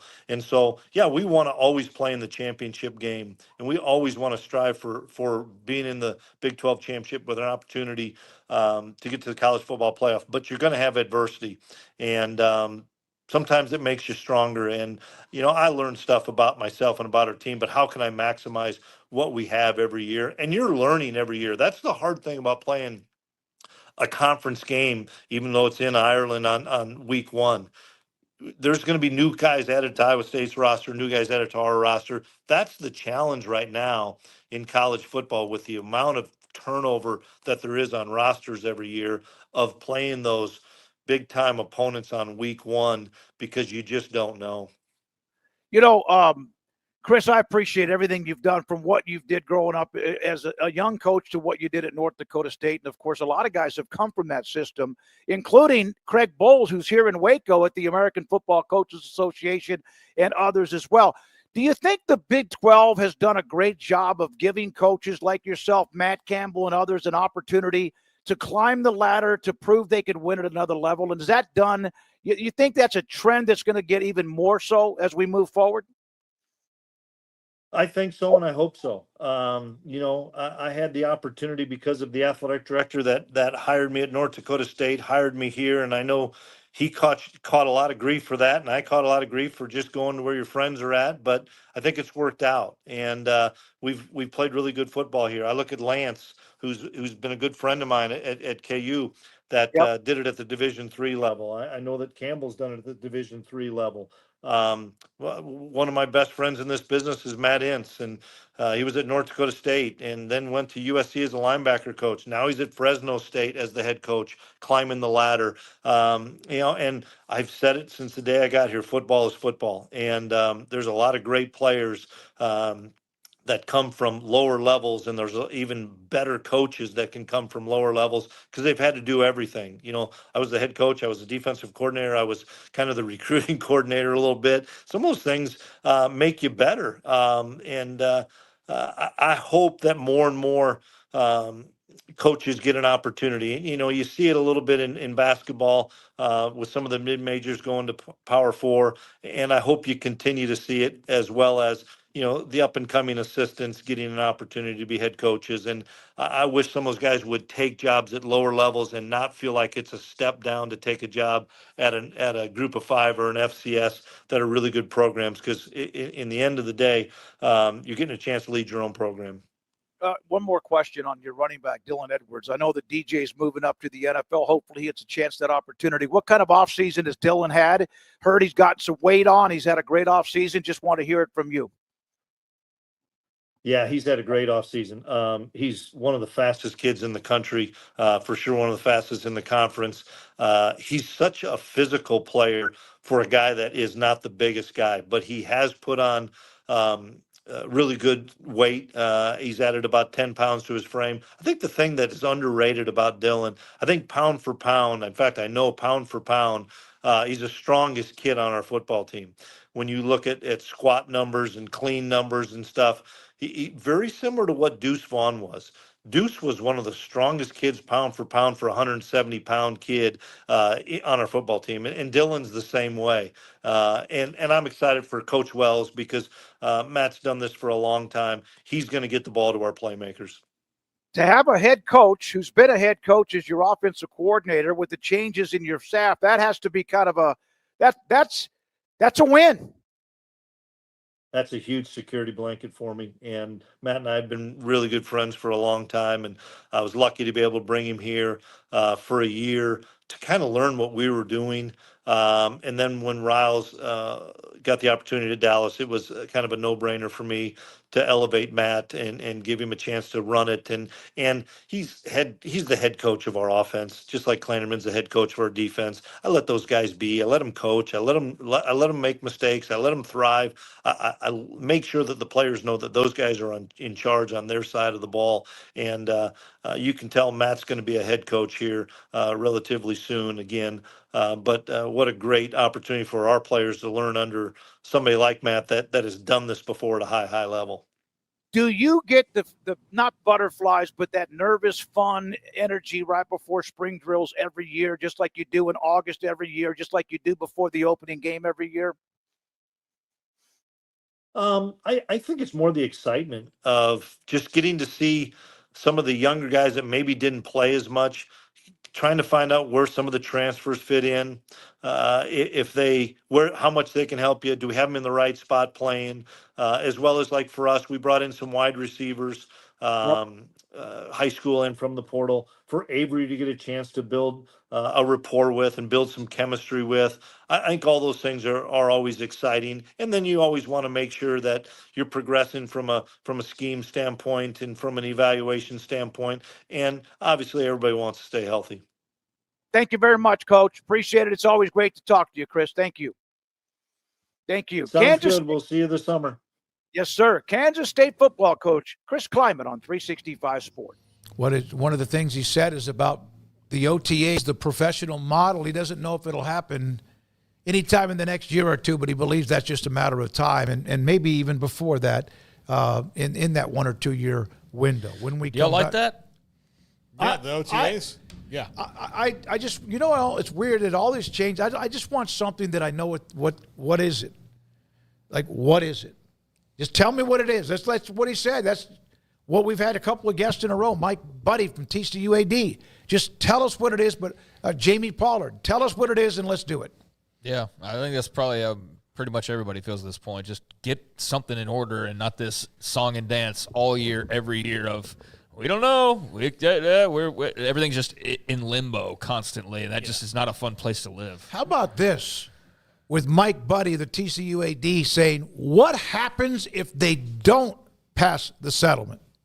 Well, there was some new lawsuit today. I don't know if you saw that. Yeah, and there's going to be a bunch of former players. And there's going to be nothing but lawsuits until they get, like, the details worked out. So, yeah, it's that's just how this thing is. To stop the lawsuits, one, they got to get the House settlement through in at least in some fashion. And two, just admit that you need to collectively bargain and do that. Which is so crazy. Like, dude, we all know that's where it's going to have to go anyway, so why not just go ahead? Where it's going. It's like I just watched this show that was super depressing on Netflix called Apple Cider Vinegar, and it was about this con artist in Australia that, like, told people that she cured her cancer through, like, eating better, and she actually didn't have cancer. And then there was another lady who actually did, and she, like, built this whole cottage industry of where, like, she actually did have cancer. It, like, went away for a little bit and then came back. And then she died, and it was really sad. But, like, it's like, to me, it's like that. Like, that the medicine for this that you have to take. Like, all the experts are telling you, you have to have this surgery. You have to take this medicine. Like, the world, the everything, lawyers, everybody's telling you. The shortest way to do this is collective bargaining, and they're like, no, Like, if we just go on a juice diet, we'll be good. And you're like, no. Yeah. You know where this is going, and you know where – and the thing is they're also banking on Congress to step in and help them, which they shouldn't do. And they're also banking that Congress is going to be the same far enough into the future to where it wouldn't come back up if the political winds change. We're a 50-50 country, guys. So just as easy as you can go one way, you can go the other. And because of that, if you're just relying like, well, this current administration and this group of congressmen feel this way, okay, but what happens when they change? Then you're back to the drawing board. So you need to do something that is politically resistant to different forms of views of government, and you need to do something that's legally resistant too. That's collective bargaining. No, nothing is legally resistant anymore. No, but I mean, like, at least to where if you collectively bargain, though, it's more legally resistant than anything else, because what you did was you got everybody in a room and you said, okay, here's a contract. You guys vote on it and sign it, and that's why it exists. Right now, that does not exist. Yeah, I don't know if anything exists, right? And that's what when Mike Buddy said that. What if something happens and they don't pass it? And as Craig just mentioned, a new lawsuit, 90-something or how many, 290 players or whatever that are listed on that. I don't know. They've opted out of House, right? And they're going a separate lawsuit that's, I don't know. they all run together at this point, honestly. Like, what's this lawsuit compared to the other one with all the former athletes? I don't know. End result's probably the same. They're all going to win some money out of this come hell or high water, because that's what's pretty much happened across the board, which is fine. Great for them. But, yeah, I just wonder what I guess it's just the lack of control and the loss of lots of money that you'd rather just keep kicking this can down the road, and hope that, like, one day just magically something appears. It's like, oh, no, here's your magic fixer, and it's going to go back to the way that it was, or we're going to deem this exactly the way that you want it. And that's just not going to happen. That's not coming. So it just feels like you're delaying the inevitable is basically what it is. And the longer you do that, the more chaotic it is. But if you want to get on the other side of chaos, that's the only way I'm aware of that they could do that, and then not have to jump through as many hoops as they are currently trying to maintain a certain status, but get their cake and eat it too. It doesn't seem like it's going to be possible for them. But I guess you hold out hope and you keep it together the way you like it as long as you possibly can. But it's more of a slow death than anything. Yeah, put them in a room, no bathroom breaks, no water. Well, it's not that. It's not that they. It's not that they. Just saying, I know. But if it was that simple, just going and knocking it out, I think everybody would have loved to have done that. The problem is nobody wants to do that. Nobody wants to do it. Mike Games, congratulations! You got a job. Said I finally hired for a new job. Good for you. Thank you for that. And awesome. That's great. And congratulations. What did he say he was doing now? Mike, of course, is up in Ohio. Been through a tough couple of years for him, with his wife passing away and a few other things. So, Mike, congratulations on that, and good luck with it. Now, don't put it up yet, Garrett. This here is going to make everybody in the chat room or watching who we are, 365 Sports Today, hungry as you could possibly be. Even if you don't eat anything that's fried or you don't even like this specific part of a meal. I just happened to see this on my timeline. I don't even know why, but it popped up. And this is, where is this at down in the valley? Yeah, this is in Eagle Pass. Eagle Pass, Texas. Look at this plate. The Wagon Wheel in Eagle Pass, Texas. It's a, obviously, cream gravy on a chicken fried steak. Maybe it's chicken fried steak, not chicken fried chicken. And then, of course, there's all the sides. Rarely do I ever have chicken fried anything. I have chicken wings, but this makes me want to go to a restaurant tonight and devour a chicken fried steak with gravy on it. I actually just had one last week when we were in Frisco, when I went to have dinner with my my aunt and uncle and my cousins up there. We went to Babe's Chicken Dinner House, and that's what I had. So I'm glad I had that recently, so now it's not going to be in the forefront of my brain like that. It's in mine. Yeah. It's in Emory. Emory, you like that too, don't you? That is a monster. There used to be a place in Tyler. called the Claim Jumper, which had great chicken fried steak. And it was right across the campus at Tyler Junior College. And we would go in there, and it was huge. It doesn't mean just because it's big that it's better, but it was huge, and it was always very, very good. Craig, have you had that at Texas Roadhouse, chicken fried steak? Yeah. I've had very, Texas very Roadhouse. good. Garrett, excuse me on you? I'm not touching anything on that plate. No mashed potatoes? I'll eat the mashed potatoes, but that's about it. No mac. Is that mac and cheese in the back, or is that I don't know if that? that's mac and cheese or fries. I think that's might be spiced apples. I don't know. Yeah, It's I'm a not long way touching away. that plate at all. Why? Oh my gosh! I'm such a weird eater. Like I eat like a 10-year-old. No kidding. Wait a minute, that's American right there. Isn't that just I'm not ABC? What's this? It's chicken nuggies. I'll eat chicken nuggets, but like looking at this, if I had a chicken fried steak, I would eat it if I was forced to. There would be no gravy, and I'm dipping it in ranch dressing like a child. I'm not touching the green beans, and if those are mashed potatoes, that can go down the gullet, but I want no gravy on top of it. Yes. I like Paul's react. Paul acted like a child died when you said dipping it in ranch dressing. Who hurt you, Garrett? Yeah, Who a hurt lot you? of people hurt me. Is that worse than what is it? Ketchup on a hot dog? Ketchup on a hot dog. I'm not doing that one. Here's the thing about ketchup on a hot dog. It's fine if you are under the age of 14. After that, you're gonna start being an adult. Mustard, relish.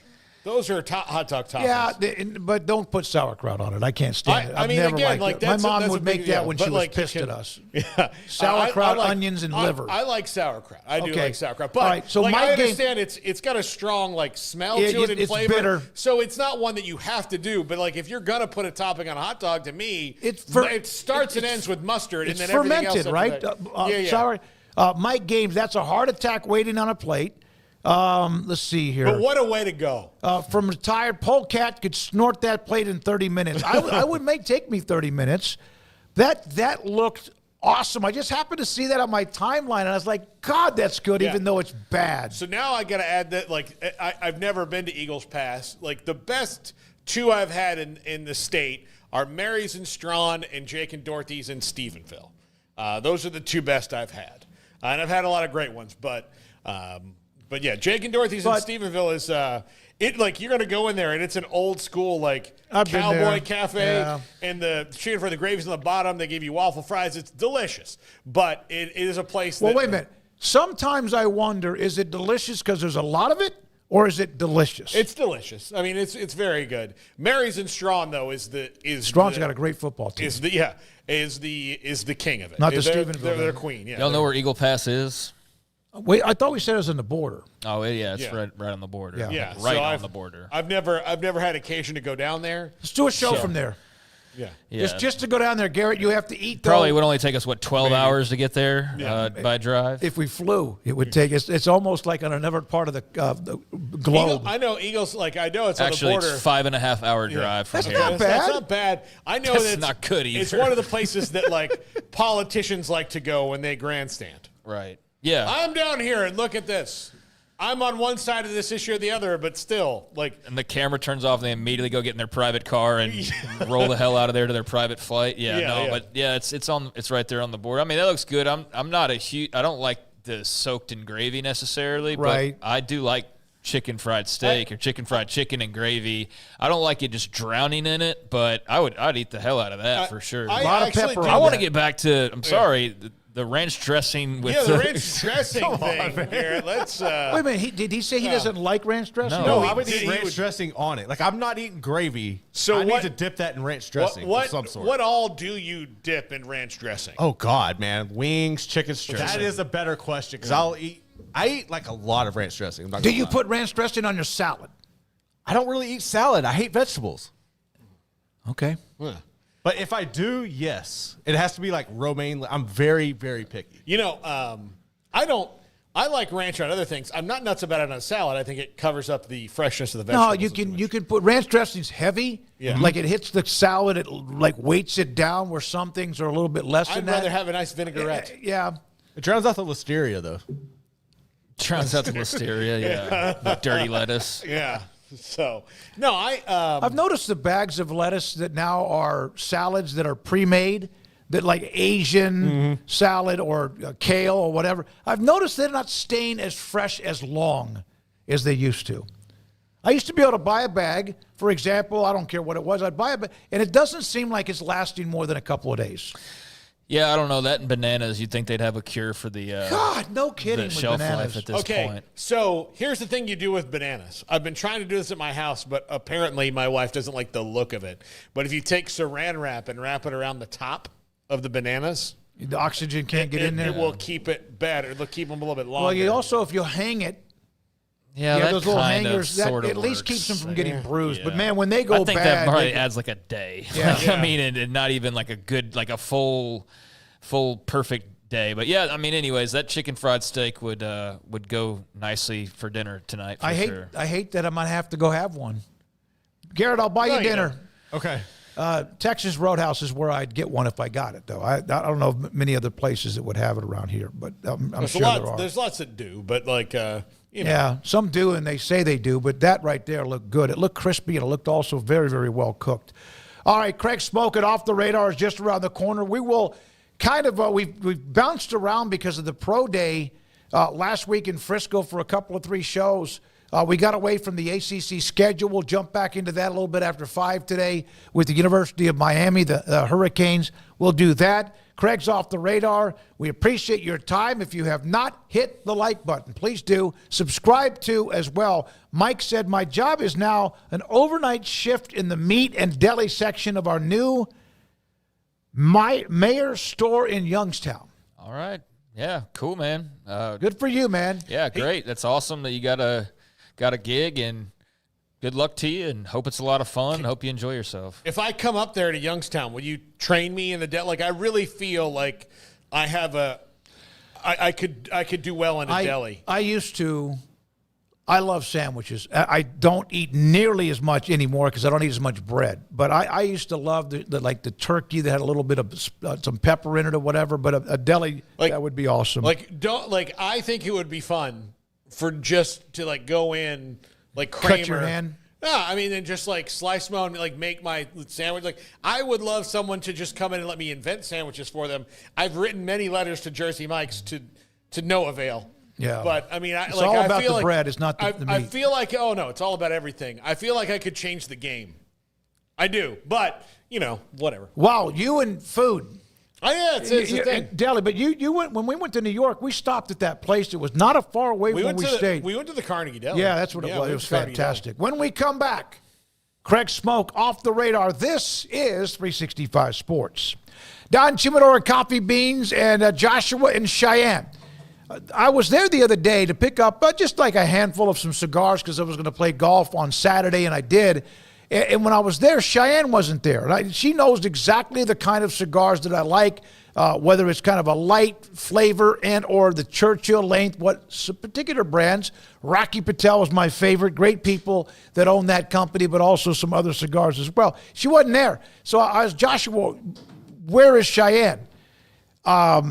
She had taken her first days off since they opened up that store years ago. And I was like, wait a minute, this looks like it might be a lawsuit, but she just doesn't take time off, but she did. Good for her taking a few days off, but I still was able to find what I wanted. Macanudo, Ashton, and Rocky Patel, Romeo and Julieta, Arturo Fuente, my favorite brands of cigars, and Joshua was there as well. I've had that shoulder that has been better after the last 5 to 7 days. It's been okay. Every once in a while I feel like it's creeping back, but I have that CBD cream. That didn't work for me. But I've been told it worked, and they have that option. Vita Dreams is something I swear by. A couple of gummies at night. Next thing you know, you wake up. Unless you're my age, you wake up at 3 o'clock because you got to pee. But you wake up and you're so much more rested. They have that available. 48-foot walk-in humidor. Tell Joshua and Cheyenne, unless some of these stories don't tell them I brought them up, at Don Humidor and Coffee Beans between Richland Drive and Valley Mills in Waco. In our logo and advertising, we say we are people that you can count on. What does that mean? It starts with providing a quality vehicle and quality service at a fair price. But it also means we do what we say we will do, and we treat people fairly with respect. It starts by hiring great people, good local folks who work hard with a caring attitude. Our employees are the real reason we are people that you can count on. Put us to the test and see for yourself that at Richard Carr Motors, we are people you can count on. Parenting is full of surprises. You never know what to expect. So after our son was born, I called my Texas Farm Bureau insurance agent to set up a life insurance policy in case something happened to me. Sawyer is now 2. And we'll soon have a sister. There's no one else I would trust with protecting my family. Stop by and see our agents at one of our 3 McLennan County locations. Coverage and discounts are subject to qualifications and policy terms and may vary by situation. Developed by Startup Waco, a nonprofit organization, GXG is a program designed to support the entrepreneurial development of Baylor University student athletes through NIL activations. The program helps student athletes maximize their platforms and offers a comprehensive support system for them to create and grow new businesses that not only benefit themselves, but also uplift the local economy. Fans who wish to support student athletes can donate to GXG via the GXG NIL Fund, BaylorBears.com/GXG. Contributions to support NIL activations through GXG can be made at BaylorBears.com/GXG. For more information, follow @GXG_GreenXGold on social media and visit the official website www.gxg.startupwaco.com. GXG, empowering student athlete entrepreneurship and uplifting the local economy through NIL activations. Riverbend Liquor and Wine now has 2 locations to serve you. The original on Lakeshore Drive at North 19th Street and the brand new spot in downtown Waco at 600 Franklin Avenue. If you're looking for the best in craft beers or local Texas bourbons, then the original is the place to be. And for the latest trends and online phenomenons, head downtown to the Franklin location. Either way, you're going to get the same great variety, customer service, and speedy experience. Check out both locations on their Facebook and Instagram pages, Riverbend Liquor and Wine, Lakeshore Drive at North 19th Street, and now downtown on Franklin Avenue.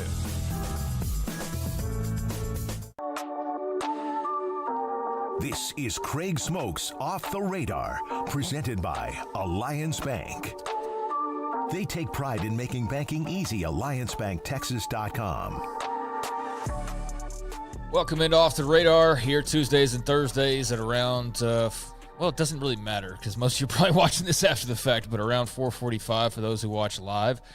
And a couple times a week we stop down and take a look at a grab bag of stories. Depends on the news cycle, kind of what we talk about each time, but got a handful of things here that are of interest. Nothing too crazy in terms of just wild off-the-wall stories, but definitely some things off the radar. And one of those is TV ratings, because I don't think there was ever first and foremost, unless you're like a TV executive to your fandom, but it is of more interest nowadays than ever, especially with super conferences and realignment and factors like TV ratings playing a role to some degree and kind of the bigger picture decisions that are being made. And while there's still not as updated of a look into the numbers all the way up until the most recent games, specifically that I was able to see. I did see the PR release by the March Madness folks that TNT and CBS have the best viewership for the NCAA tournament so far since 1993, averaging around 9.4 million viewers through 2 rounds thus far. That's broadcast on TBS, TNT, True TV, CBS, all those combined averaging 9.4 million viewers, most watched tournament in 32 years. And the first time I said since 1993, and now I say that means in 32 years. How old do you feel when I say that? 1993 was 32 years ago. Ancient. Yeah, so Sunday's games, Kentucky, Illinois, Duke, Baylor were both big draws. Averaged 10.1 million viewers across those 2 games, which is up over 10%. And you can kind of deep dive into more of the, the game specifically. But the most watched game window late Sunday afternoon, Kentucky over Illinois, got 15.3 million viewers. SEC, Kentucky is all that great South block of fans. And then, of course, Illinois with Chicago. Yeah, so those 2 came together. Kentucky winning that game 84-75, so massive ratings for that one. 15.4 million viewers. most watched first four on record in the history of True TV. They had 7.4 million viewers gross. And I could go on and on. I mean, this is a TV press release, basically is what this is from the networks, but I've given you enough of the numbers to know that they're experiencing some pretty good success. And as you might imagine, those with narratives like the NBA or NIL or whatever you might point to that hurts or helps the number, college basketball, for whatever hand-wringing there is about the lack of Cinderellas, the TV executives are the happiest people on earth. Yeah. And guess what? It's only going to grow because now you've got a Sweet 16 that is chock full of big brands. And now with more on the line now that we've whittled it down to the final 16. So you would think that this sets up pretty nicely, and especially some of the matchups that we've already got that we're aware of, that we've talked about a little bit. You know those are going to do well. So, yeah, big numbers for March Madness. I saw Jay Billis he put up like a real one of those 50, 60 second, whatever, minute and a half podcast about the trend. We overreacted. I say we. There were some that overreacted after the first night of the college football playoff expansion. Remember? Indiana? I remember. I remember thinking this whole thing sucks, and if this is what it's going to be like, then I hate the expanded playoff. Yeah. And thankfully, that was just the first weekend. Yeah, and everyone wanted to immediately say, oh, my God, the game is screwed. But it was a game, and Indiana, Notre Dame won. But we reacted immediately to that because it was new and we didn't know. Same thing. I wondered if the lack of Cinderella would have maybe take away some of the non-college basketball fan. But no, this is a 4-year run that they've been on. Yeah. You know what it doesn't do? It might take away your casual fan, but if Kentucky's playing, that's about 10,000 more people that are watching that you can bank on versus the 500 that may not watch because it's not St. Mary's trying to knock off Villanova or something. And you wonder, can they break this down at some point like they are good at doing when it comes to football, in what conferences in men's basketball have the best viewership numbers? I know it's kind of verboten. I'm tired of hearing about it, but that would be interesting if some of the otherwise blue blood football schools may not be as much.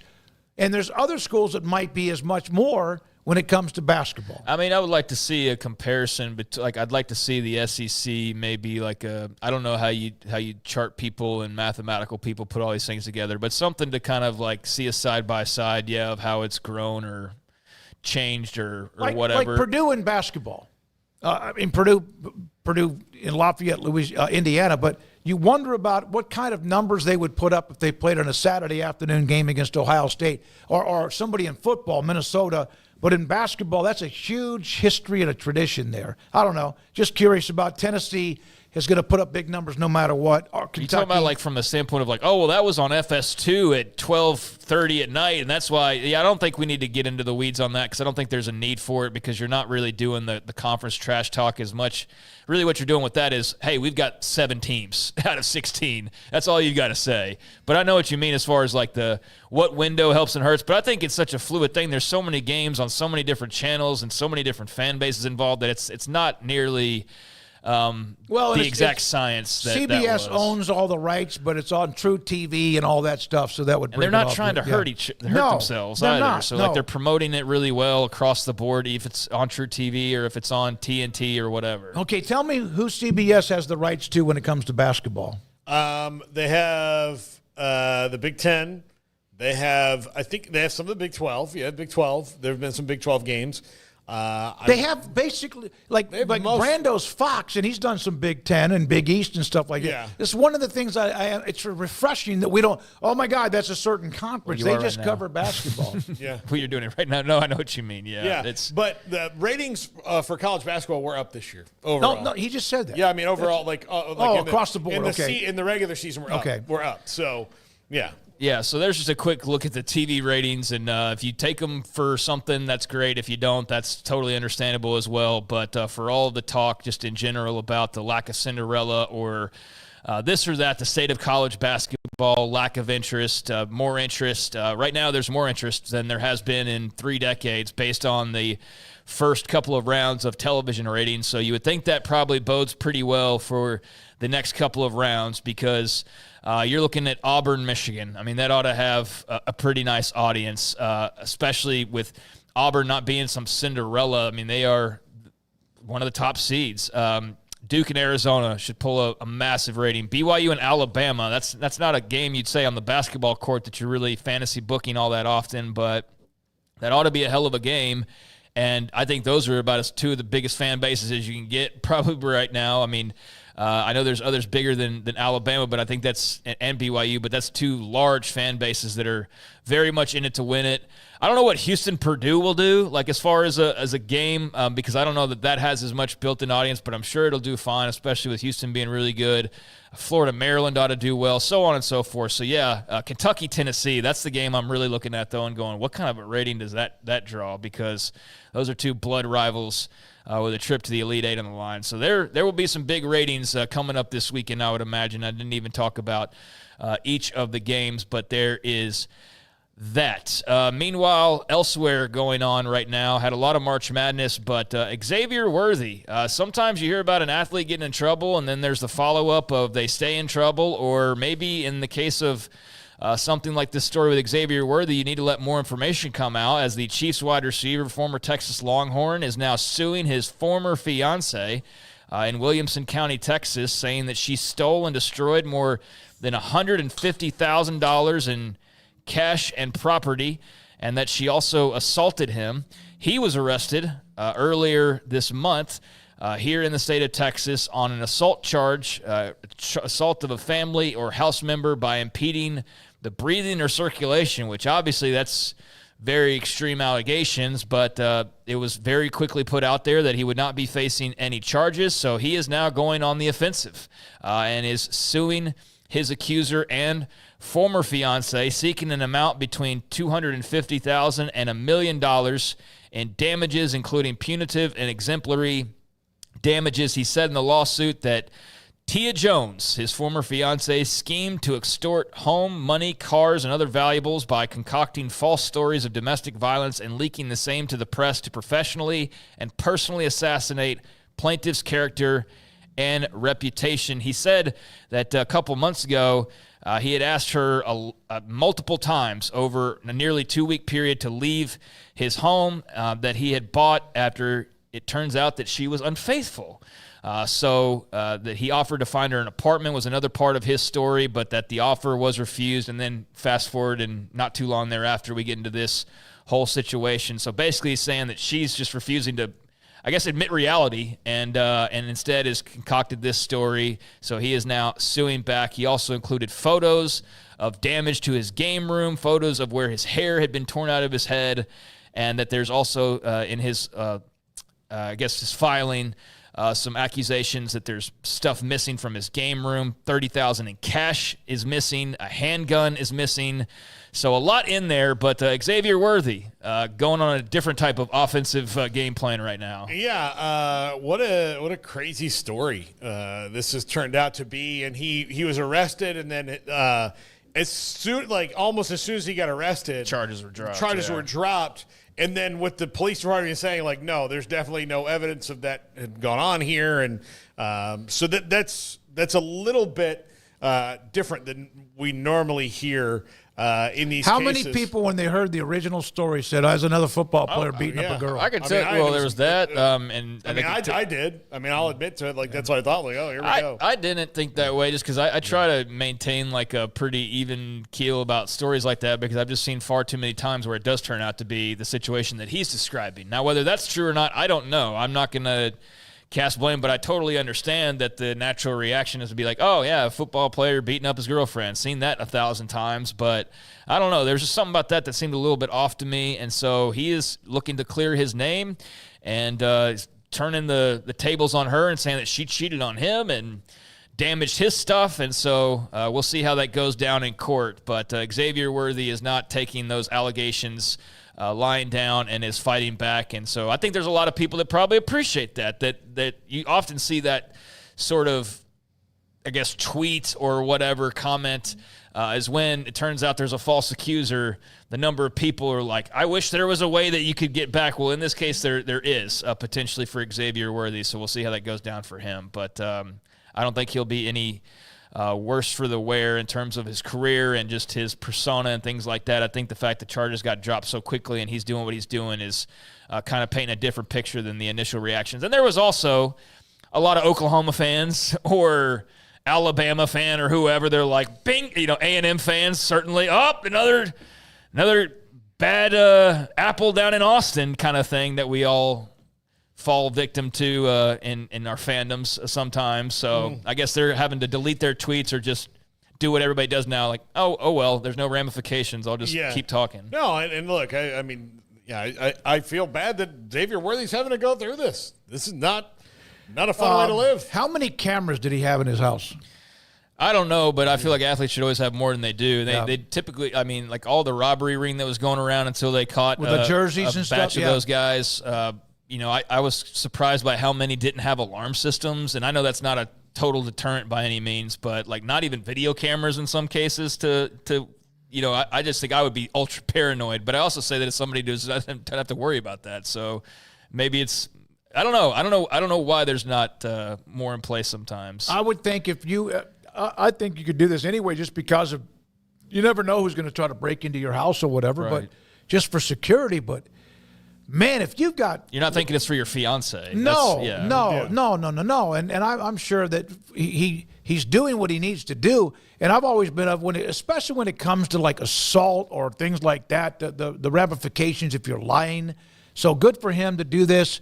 I'm sure it's also devastating in a way. I'm sure he loved the girl, and they had a bad relationship at the end. That's unfortunate. Yeah. So Xavier Worthy, just to follow up on that story, it didn't end with him being accused, and then that was all there was to it. He is pushing back. So there you go with that story. Meanwhile, opening day in Major League Baseball, officially it was a couple of weeks ago in Japan with the series they had out there, but now it is officially getting underway tomorrow. The Texas Rangers will be in action, our Texas Rangers, and I bring them up, and that's why I'm bringing up opening day, is because there's a couple of interesting roster decisions as they got their opening day roster in order. GM Chris Young unveiling it before the team's final exhibition, and there's a couple of notes that are just of interest, and one of those being that Evan Carter, who was the phenom 2 years ago in the World Series run, this young guy from the minors, the great story of like he was hardly looked at and recruited and whatnot, and then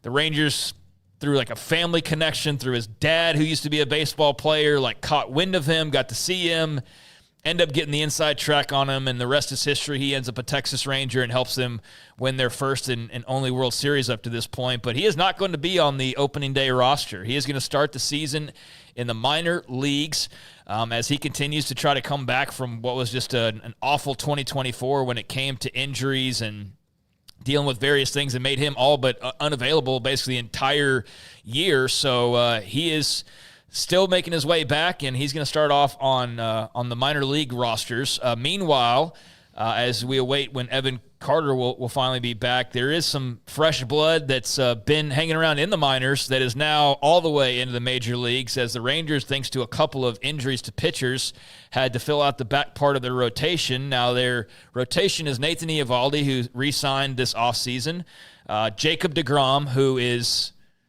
maybe going to stay healthy. That's a big maybe. Tyler Mahle.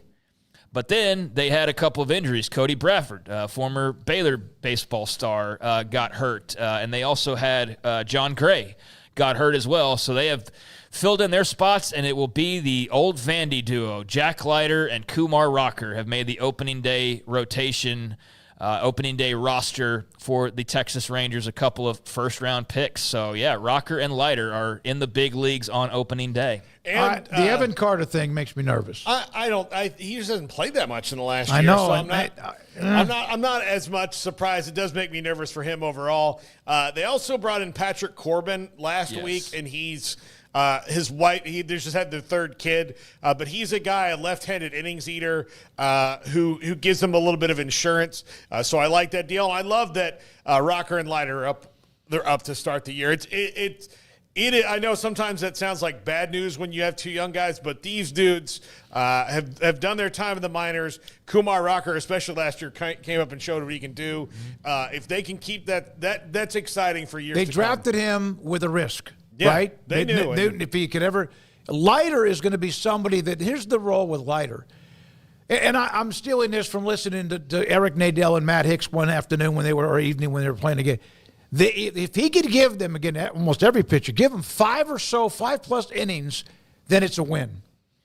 He's going to give up some runs, but 5+ innings, if they could get them through into the 5th or 6th inning, then that's all they really expect from him. Those are too young. When's the last time? And I might, like Bradford's obviously a young pitcher, played at Baylor. When was the last time that the Rangers had a very high draft pick, a pitcher, what do you call it? A bonus baby that made it. Oh, it's been a long time. And to have two of them do it? Well, they had that stretch. From the same college? Yes, exactly. And was it back-to-back drafts or the same draft? Back-to-back, because Rocker was hurt. Yeah, they got Rocker like one of those, whatever, the extra pick or whatever they call that. Yeah.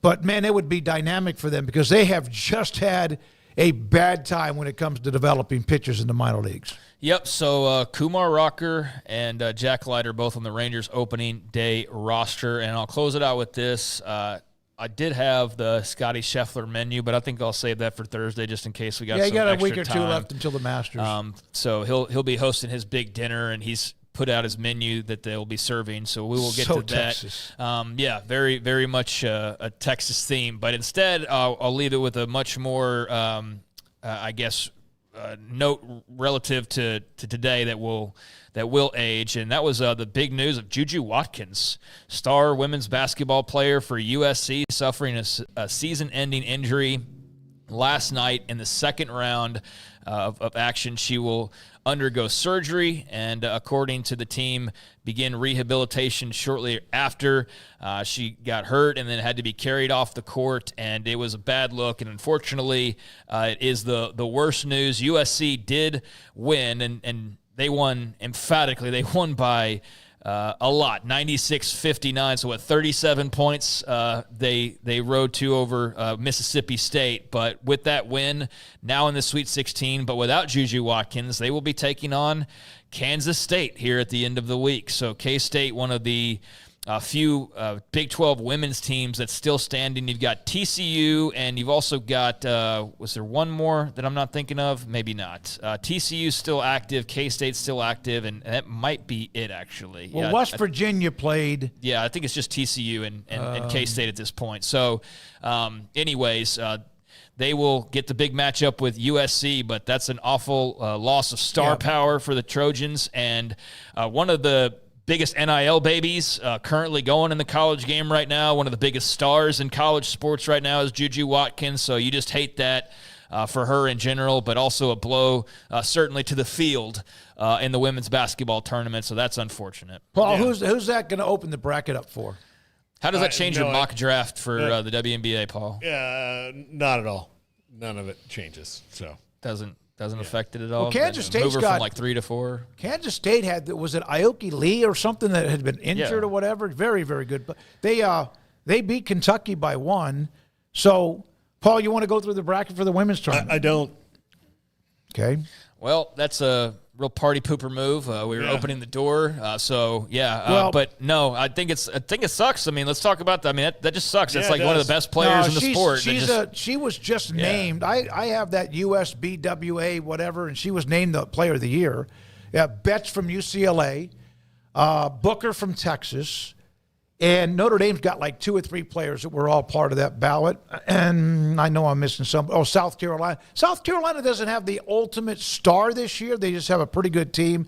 And then LSU has Fluzia Johnson, who's among the best players in the country. But, yeah, she was just named the Player of the Year. Yeah, and I don't like doing the whole, with all due respect, the whole, NIL guide. I just don't know what all goes into that, and I don't know about the rankings of it all or anything. But she is a top 10 NIL earner in all of college sports, if not higher than that.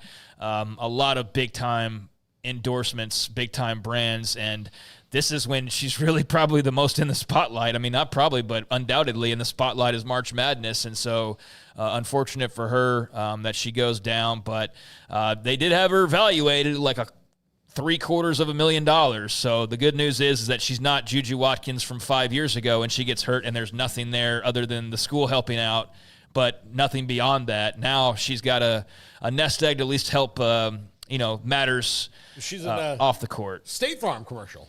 She's in all sorts of stuff. Yeah, she's got big brands. Mm-hmm. There you go. Juju Watkins out for the rest of the tournament, and there's a few things off the radar. All right, so the number one seeds are all still alive. USC, Texas, South Carolina, and I believe it's Notre Dame are the number one. No, UCLA, USC, Texas, and South Carolina. They're all rolling along, but we'll see how that loss of Juju affects. That's who, remember last year, Garrett, you wrote a column on it. Baylor played them in the round of 16, I think, last year, and played USC pretty well. Yeah, they hung with them for a little bit, and ultimately it was kind of like this year where they got, USC pulled away. Yeah, USC pulled away like Ole Miss did on Sunday in that game at home. All right, when we come back, we have the University of Miami. Let's break down their schedule. And we still have John McClain, Hall of Fame columnist in Paul's Top 5, and this is 365 Sports. Marco's Pizza. Somebody brought up Marco's Pizza in the chat earlier today. Maybe when we were looking at chicken fried steak, that was a part of just a little fun 2 to 3 minutes. Marco's Menu More. Actually, it's Marco's More Menu. Go online, marcos.com, spend $7.99 or more, and add on items starting at $5 each after that. Go to More Menu or use More Menu as the code. Unlimited large 2-topping pizzas. Use Get Flavor as the code. Only $8.99 a piece. The Crowd Pleaser. They have that combination that has 2 medium, 1-topping pizzas, cheesy bread, Cine-Squares for $24.99. There's a lunch special if you want something to go pretty quickly, including any Pozzoli and a 20-ounce bottle of Pepsi. Order now. Use the code word of lunch. Triple pepperoni magnifico. There's just pepperoni everywhere you look. You can almost use a shovel to eat it when you have that particular pizza. Bob Mock with 5 locations in Waco and Robinson, Hewitt, Woodway, Belmead, and China Spring. Marco's Pizza. Pizza lovers get it. Automatic Chef is your local vending, office coffee, and micro market provider, delivering outstanding service to break rooms all over Central Texas for over 50 years. Automatic Chef brings the best products to your location at the best prices. With hundreds of choices in fresh food, coffee, snacks, and drinks, let Automatic Chef tailor a break room solution to your needs. Make break time great again with Automatic Chef. Automatic Chef Canteen, 6900 Imperial Drive in Waco, or online at automaticchef.com.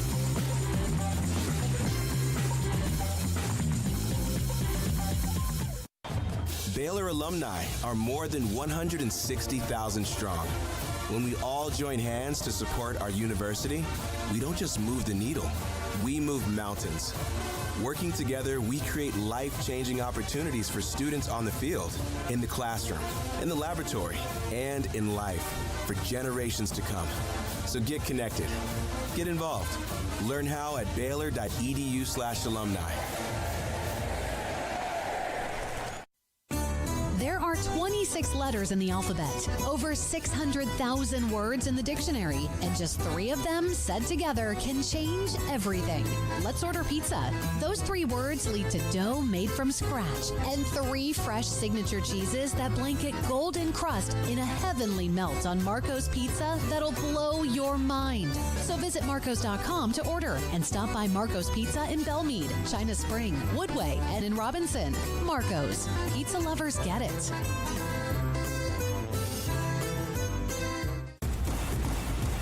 Petty Clinic Men's Healthcare in Woodway is now proud to offer you men an exceptional weight management body sculpting product called semaglutide, also known as Ozempic or Wegovy. Semaglutide is an FDA-approved weight management medication Once-a-week injections of this powerful medication offers an average body fat weight loss of 20% within the first year of treatment. In addition to body sculpting, semaglutide also normalizes blood sugars and has the clinical research proof of reducing blood pressure, cholesterol, stroke, and heart attack risk. If you're like most men and you have stubborn fat that will just not respond to typical diets and exercise, then help is finally here. Semaglutide, affordable, highly effective. Google search Petty Clinic Waco and reach out to the Petty Clinic team today for a free consultation with Dr. Petty to see if semaglutide is right for you. Go to pettycliniclowt.com.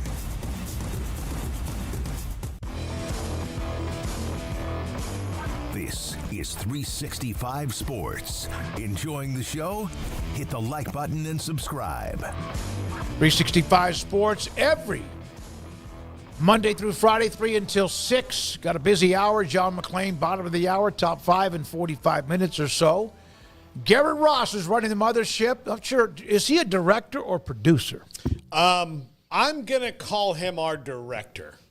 And then Andrew Valade, the silent assassin, sometimes is there, and I don't even know he is. He's the producer, and I'm going to call Emery the executive producer.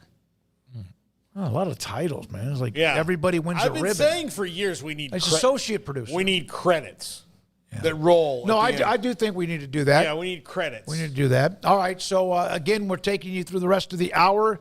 Craig is the one. It's been a while. We have not done a team. I don't Louisville. Week. We did Louisville last Tuesday or something? Yeah, I think a week. So we did the Big 12. We're doing the ACC, which is taking forever because they have 17 schools. 17 schools in the ACC. And today, Craig, you started off as you have with Miami. Yeah, but first I do want to say Paul's just so modest. While I went to the break, he informed me that Craig, Juju can't be in my mock draft because she's only a sophomore. And I was like, you know what, Paul? That's absolutely right. I forgot about that. Instead, you informed me that Kiki Iriafen is the USC star who is mainly in your mock draft. So I do want you to I do appreciate you pointing that out. Yeah, she's good at basketball. Yes. So is she as good as Haley Van Lith? I mean, look, you're splitting hairs there. Both good at basketball. Yes. Haley Van Lith, she's top 10 in one of the drafts. So you have a top 10 too as well, She's Paul? going 7. She's supposed to go 7 to Denver. Okay.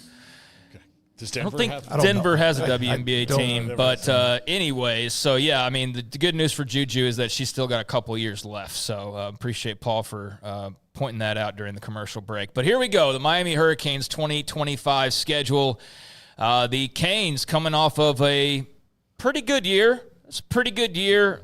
Cam Ward was the face of the franchise, so to speak. The Canes went 10-3 and ultimately saw their season end in a very exciting Pop-Tarts Bowl, but one that was basically overshadowed by the fact that Cam Ward did not play in the full game, and that led to all of the online discussion about who knew he was playing this amount or who didn't, and that was the end of the Miami season, was that whole kerfluffle about Cam Ward's playing time in the bowl game.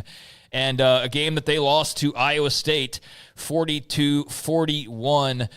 So they did not get the big Pop-Tart celebration, but they did finish 10-3. They finished 6-2 in the ACC. And, you know, in addition to losing Cam Ward, you also be losing Damian Martinez, although I didn't think he was as good as he was at Oregon State. Not by a long shot. But he was in a timeshare situation with Mark Fletcher, who's also very good.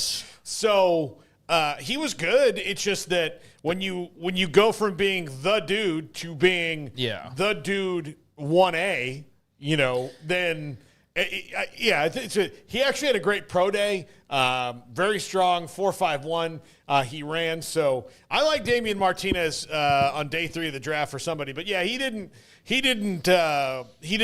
set the world on fire. But it was because Mark Fletcher was already there. But they had depth at that position. Yeah, so he'll be another name that's gone. But a guy that they're losing who's getting kind of panned for his 40 time, but I think losing Xavier Restrepo is a huge loss for Miami. I thought he was a great player, but those are some of the names that will be no longer with the Canes. Now, this isn't a full-blown preview, but I'll go ahead and add, since we're just kind of doing Cliff's Notes version. Of course, Carson Beck, now the quarterback on South Beach.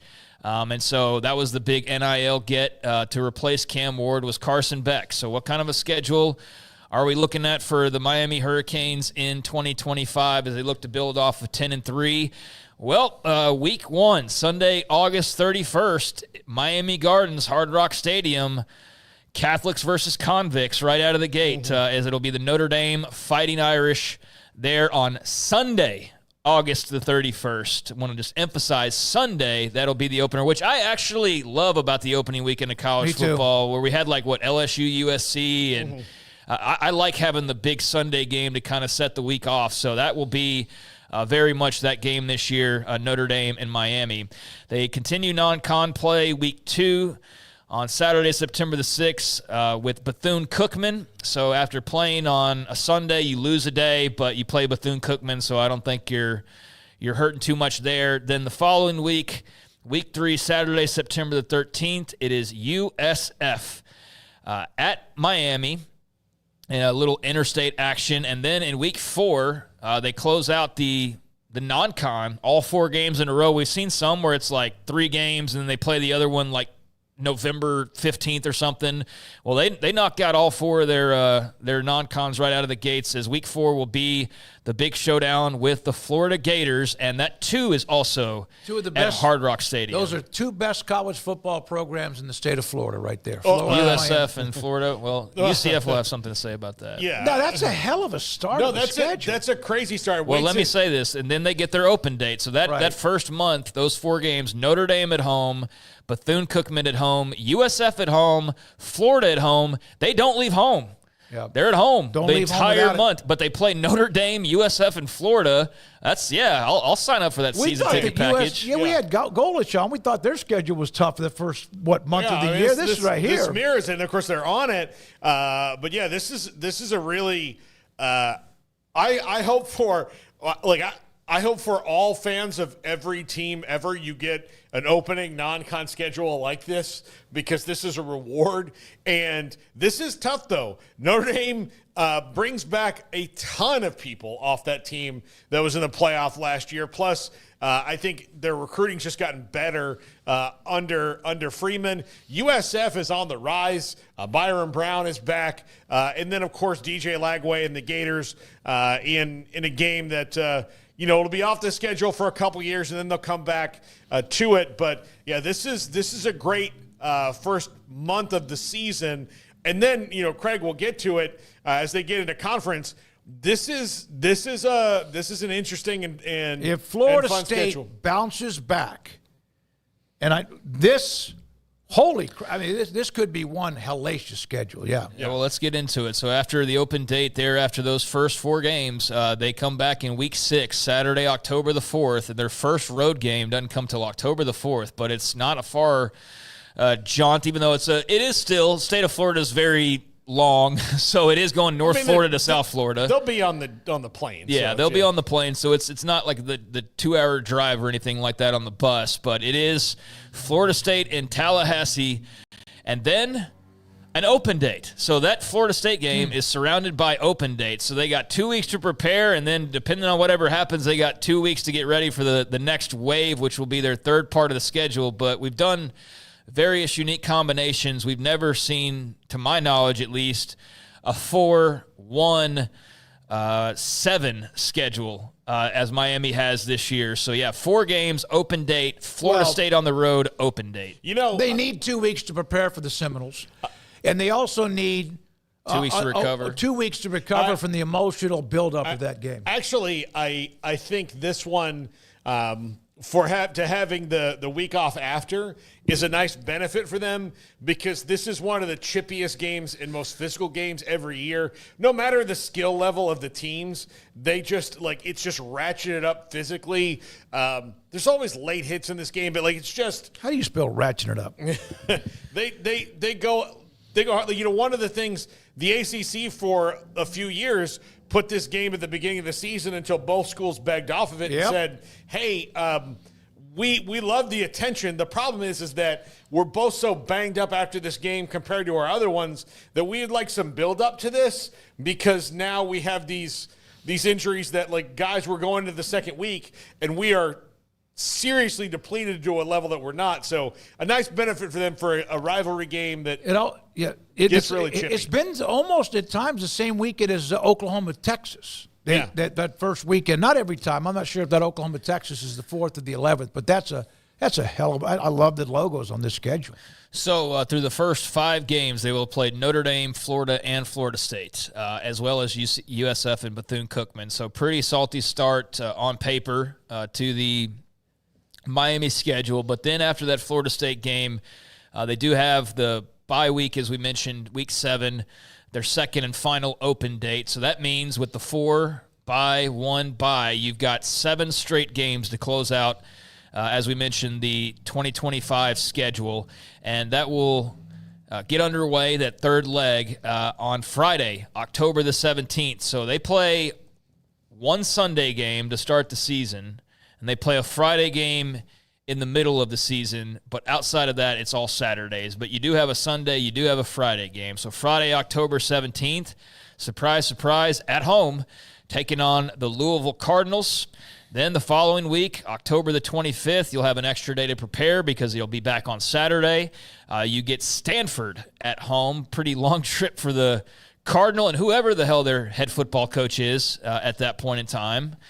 Week 10, Saturday, November the 1st, you're on the road for the first time in nearly a month, and for only the second time out of 4 times the entire season. This is an 8-4 schedule as well. 8 home games, 4 road games for Miami. They're going to need a home games. Yeah, but they go to Dallas proper. Not just gets lumped in with Dallas, it's actual real Dallas.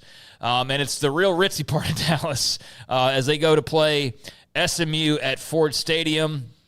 Week 11, November 8th, Syracuse at home. So Fran Brown and company come rolling into town. Week 12, Saturday, November the 15th, NC State at home.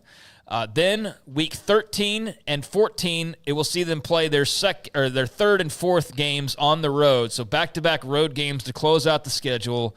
On Saturday, November 22nd, they will go to Blacksburg to take on Virginia Tech. And the following week, close out the regular season going to Pittsburgh to take on the Panthers. So there you go, a 4-1-7. I think maybe I said 8, but a 4-1-7 schedule when you account for the bye weeks. 8 home games, 4 road games, and a pretty salty little non-conference featuring the likes of Florida and Notre Dame. So there is the Miami Hurricanes schedule, a Sunday game, a Friday game, and I'll get into who they don't play, but damn, man, they avoid like one main team in Clemson that I would put out there, but you know, Georgia Tech, it doesn't matter really who they miss. They got a tough schedule on paper for sure. Yeah, no, they don't. Like they missed Clemson, Georgia Tech, and Duke are the 3 toughest, I would say. But this is a tough schedule. By the way, I'm going to name Miami and SMU.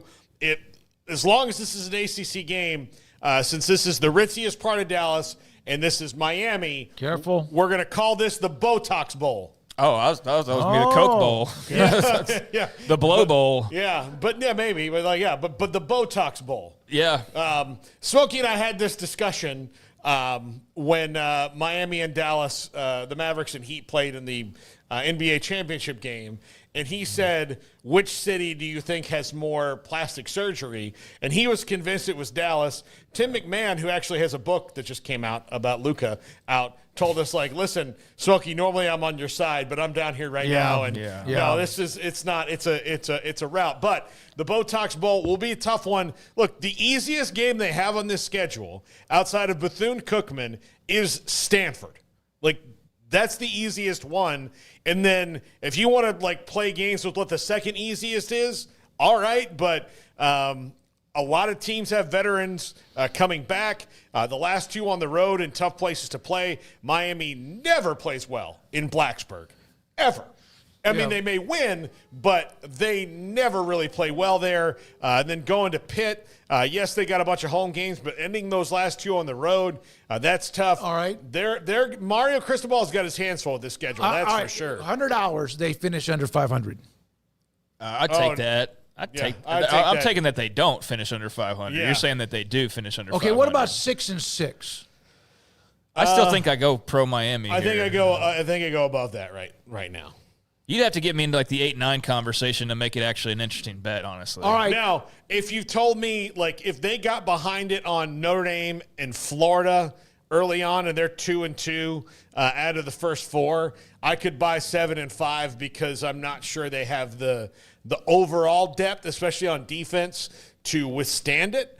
But I do think that they'll probably looking at a floor of 8-4, 9-3. Now, take this schedule and add a team in Tallahassee that is better than walking and chewing gum, and now put that schedule out there. Well, yeah, I mean, like like the wildest of wild cards on this schedule is October 1st. Yeah, because Louisville's good. Brom's going to be good. You know they're going to be good. Okay. Mm-hmm.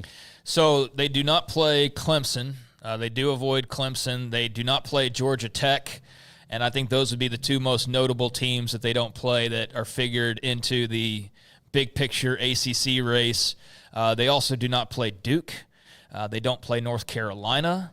They don't play Boston College. They don't play Cal. And I believe the other one is they don't play Virginia. So those are the teams that they miss. Clemson and Georgia Tech are obviously some teams we're expecting to be good. But Duke could be good. I mean, who knows with Belichick and UNC? That could be great. That could be a total S show. For all we know. But while they do maybe catch a break in not playing Clemson, they don't catch much of a break because of the way the non-conference is. The big break they catch, and it's self-fulfilling prophecy, is the 8 home games, though. Like, that's where you can't just go like, oh, well, if they go such and such. It's like, no, dude, you got 8 home games this year. Like, you paid a bunch of money for this quarterback. Like, you better win some games. You better be 6-2 at home. Oh, yeah. I'm just saying, you better be 6-2 at home. Unless he's having girl problems. At worst. Yeah, well, he is. I know. Well, I mean, look, I don't think he worries about that much. He just went to a place where. How did he screw that up? I'm not surprised. Have you seen his cold, dead eyes? I mean, yeah, that's a guy who doesn't. I promise you, he does not respond well to her saying, like, hey, you need to do this. And he just looks back. Yeah. Automatically, she's going to be angry. Yeah. So, no, they should be very good. But, you know, he's also, like, one of the reasons they were so good was that Cam Ward was so dynamic last year.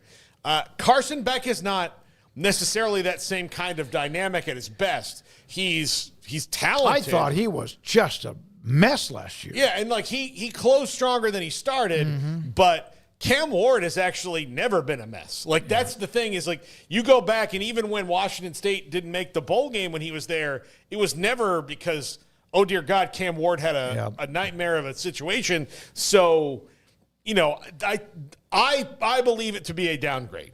For sure it is. From Cam Ward to Carson Beck. I believe it's a never downgrade. did like that. I never, and I probably should have been more vocal about this, I never liked the early list of the Heisman favorites with Carson Beck being one of the favorites. I just never did. I just never. Now, again, they weren't as good around him, but I just, man. Yeah, but he also, like, sometimes the guy, like, you have Bowers and McConkey, and those guys are plus-level NFL players. I mean, Bowers had the best rookie year for a tight end ever. This last year. You lose that's true, but he didn't really elevate anybody around him. It was like they all they plateaued, and the fact that they were just collectively talented got them through. But, you know, we'll see here. I mean, he's playing, you know. Yeah, it's not like Georgia was in the trash can. I mean, like, you know, like their down is different than everybody else's because of the way they recruit. But they also didn't, here's the thing. He's a senior quarterback with a ton of experience, and they didn't fight as hard as they could to keep him.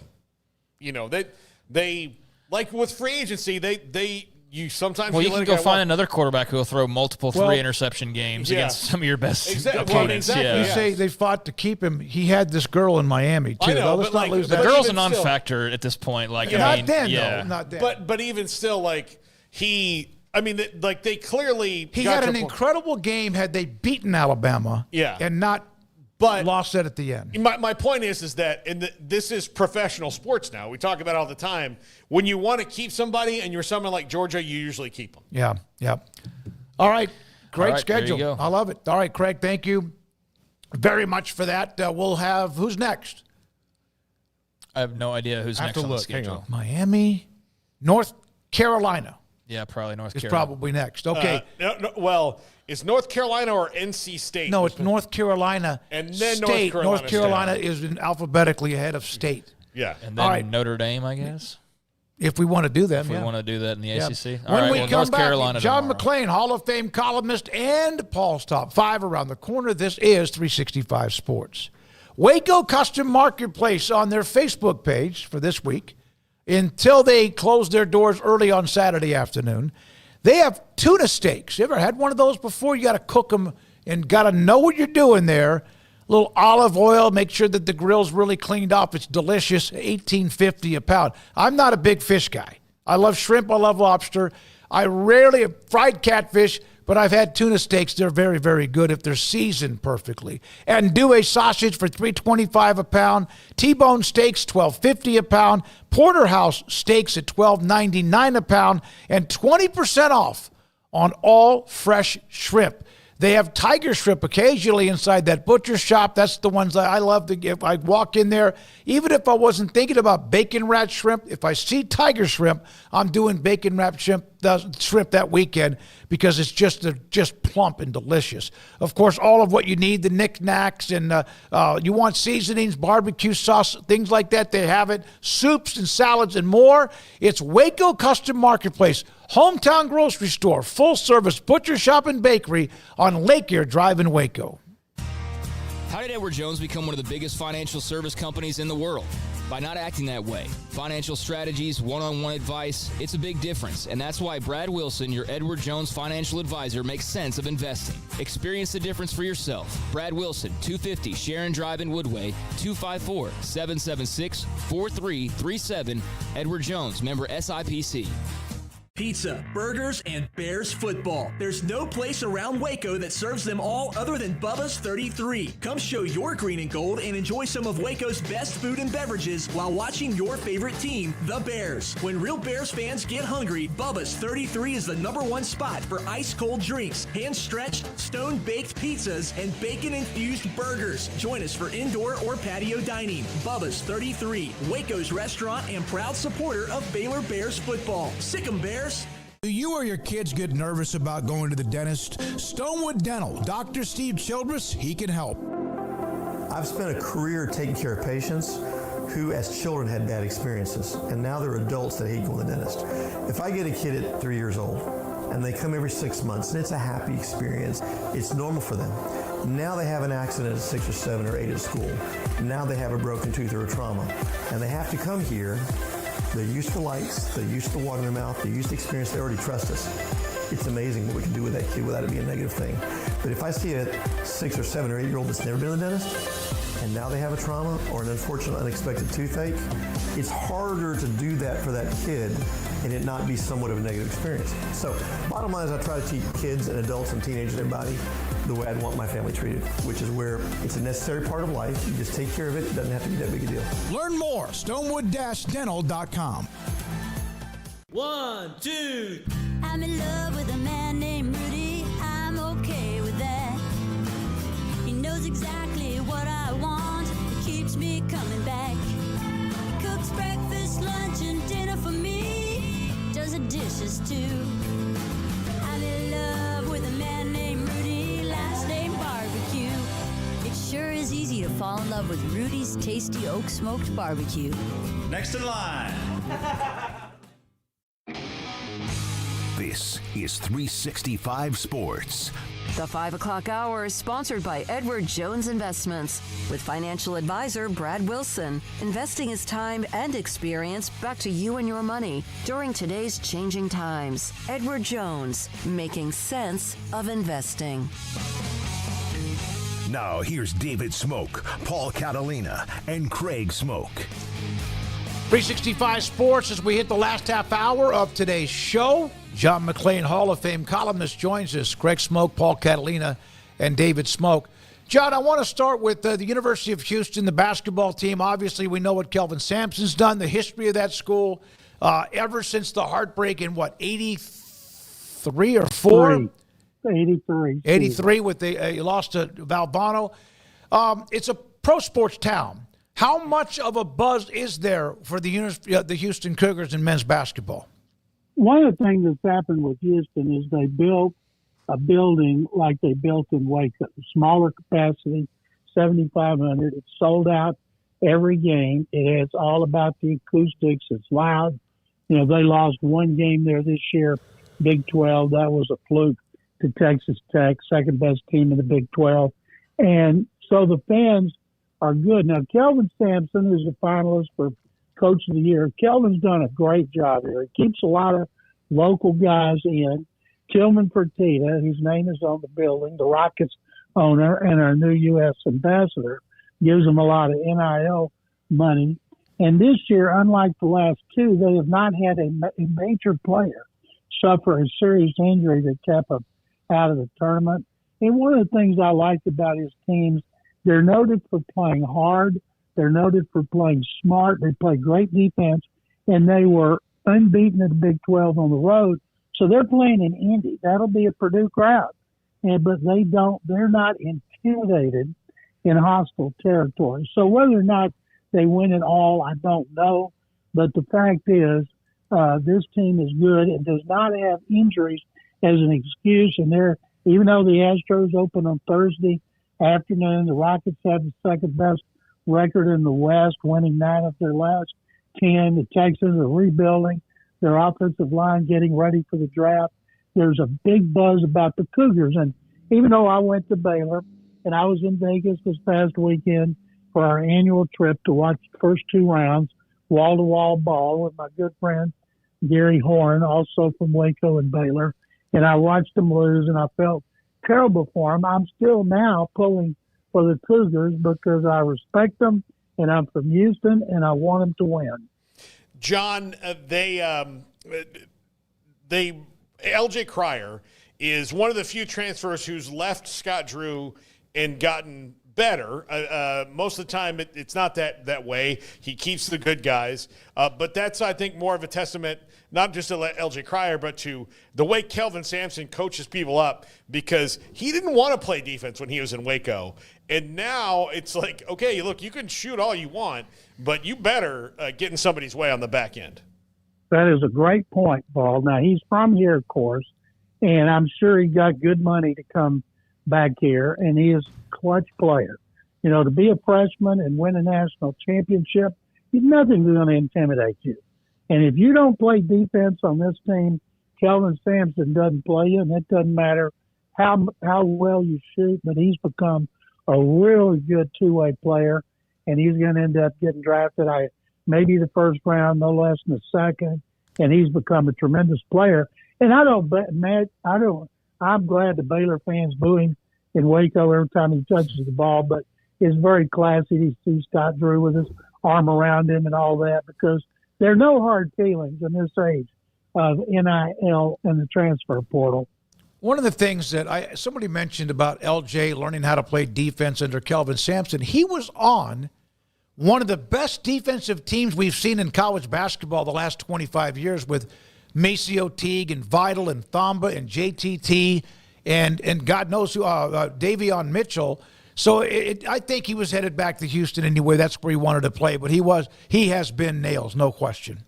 And a lot of what the guys you just mentioned rubbed off on him. Watching how hard they played, how they weren't intimidated by any environment, and how they worked so hard to play defense. When he came down here, he was a different player.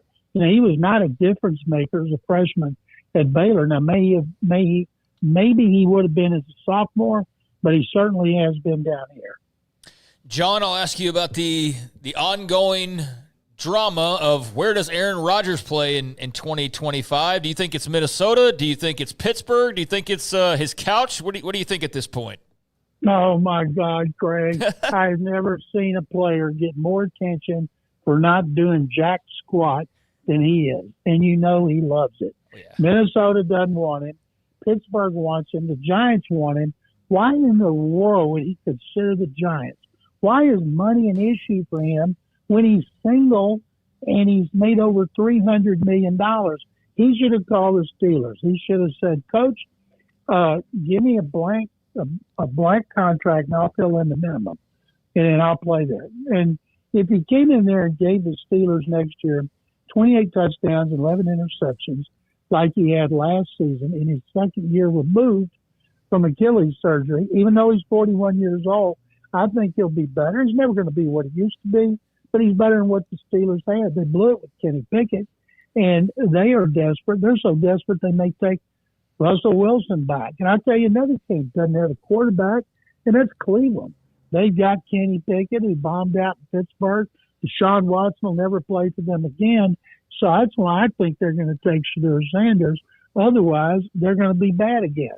And so this quarterback carousel, it never stops. And I've never seen anybody do less to get more attention than Aaron Rodgers does. And I think he's lapping it up like a starving dog. You know, I even see, like, if I even see his name, and I one of the best, one of the sweetest throws ever, motions, all that, great player, but I just don't even pay attention to it. Jameis Winston to the Giants. Now, they've had quarterback from hell issues. I like who he's become. He is a guy that seems like rallies people around him. The Giants are a mess. But that seemed like a nice, subtle little that can't make them worse. I think it makes them better. It depends on who else they have. Well, one thing is Jameis can still throw touchdown passes, and he still throws interceptions. You know, his last year in Tampa, he threw 30 touchdown passes, did really well, but he also threw 30 interceptions. Last year, he had a great game for the Browns on national TV. Came back next week, threw a lot of interceptions. So you know what you're getting. He's a fun guy to be around. As soon as Jameis' career is over, he's going to TV, whether he's on a streaming service or he's on a network, because people have fallen in love with him. And what is, he was the first overall pick in 15. Marcus Mariota was number 2. And it's a perfect example of what can happen if you take a quarterback that high, how they can still bomb out. And I think Jameis will have fun there. But if they can't get, they're not going to get Cam Ward. He's going number 1 to the Titans. And if the Browns are bluffing, they should be bluffing and linking that they're going to take Shedeur Sanders. So maybe the Giants say, okay, we'll give you a 2 to swap places. You know, it's a guessing game. And I'd rather have one of those 2 young guys than I would a guy like Aaron Rodgers. I still cannot figure out why in the world he would be considering the Giants. Yeah, it still makes no sense. I wonder why the Steelers, given they're just desperate for a quarterback, would entertain him to this point, John, because they're usually pretty stoic when it comes to these things. By the way, Paul, excuse me for changing the subject. There is a great video that came out today. I've retweeted it 2 or 3 times. It's the Astros locker room with Coach Joe Espada standing in front of the room, holding a cell phone. And the video is when he says, when a player makes a roster for the first time, who do you call? You call your mom and dad. You might call your girlfriend next to your wife. And all of a sudden, Cam Smith, where did he go to school, Paul? Florida State. Mm-hmm. Cam Smith is sitting in his locker, and he looks up, and his mom, his dad, his sister, and his girlfriend walk in, and he starts bawling like a baby. And then they announce he's made the team. I tell you got to watch it. Google Cam Smith makes the. I've seen it. Did you get tears in your eyes? I did not. Come on, play. you know you do. Paul has. Let me tell you, he's a cold-blooded snake. No, I did not play the volume. I just watched with the words, so I know that I will get welled up because he's one of my Seminole brothers. So I've watched it 3 times and gotten tears in my eyes every time. Yeah. But see, you have a heart, John. You have a heart. You've not met Paul enough. It's been a while. I've known John longer than him. I've known you. We need to bring him down here. I know. And put him over to MD Anderson. Get him a transplant. Yeah, there you go. John, I'm curious your thoughts on the Texans' rebuilt offensive line. It's amazing when a team goes 10-7, wins a division, blows out a team in the wild card round, and just tears up its offensive line. And everybody is happy about it. They trade Laramie Tunsil for a slew of draft picks. They trade Kenyon Green, their left guard, who would have been cut, for Chauncey Johnson Gardner, who had 6 interceptions for the Eagles last year. And then they just cut Shaq Mason, their right guard, who was awful, with 10.5 sacks allowed. So now they've signed 2 veteran tackles who are longtime starters and 1-year deals, which gives them a lot of motive to play well. And then they signed 1 guard and traded for another. Now, they're not all 4 going to start, but I think what this does, and people here are so fired up that Nick Casario and D'Amico Ryans didn't try to put a Band-Aid on it. Of course, they brought in a new play caller and a new offensive line coach. But what I think is this will allow them in the first round to get C.J. Stroud another weapon at wide receiver. And then if they want another lineman, they could get him in the second round. John, I know you're a proud Baylor alum, but you're also you go at it now. I've seen you when things have gone south. What are your thoughts? Scott Drew is a national championship coach, but since that time, that loss to North Carolina, in that dramatic comeback, but they lost, and they're good. They just can't get out of their own way at times, and now they've had 3 players already enter the portal. Maybe that's good. Langston Love was never healthy. Your thoughts about where they are as a program, as far as from your opinion? I would like to see Scott have a change in philosophy instead of going with all guards. What we saw in the tournament, there's a lot of big men who play well. There's a lot of big men out there. You can go get them at the lower levels.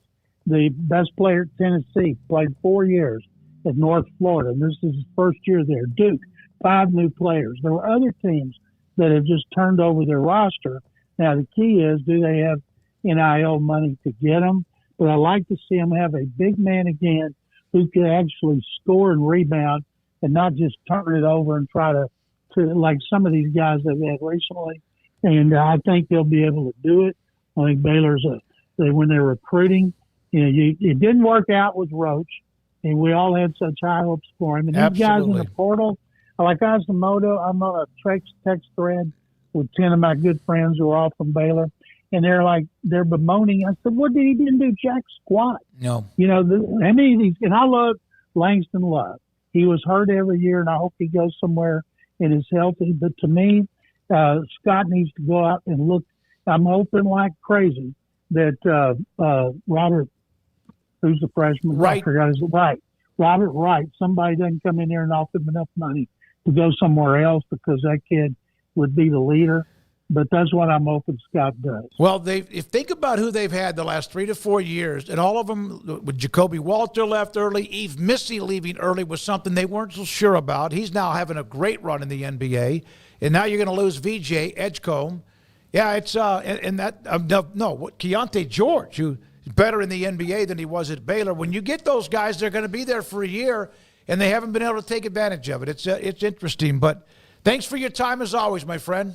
Yeah, I won't ask you to pronounce the name of the new star coming in next year because I'm going to need you guys to say it so I can remember how to do it. Yes, he'll be another one and done, but he's supposed to be a great addition. I just wish they had O'Meara and Edgecombe one more year, but that's the way college basketball works today. Guys, thank you very much. And Bears. There you go. John McClain, Hall of Fame columnist, specializes really in everything in sports, but also is a phenomenal with his history when it comes to the NFL.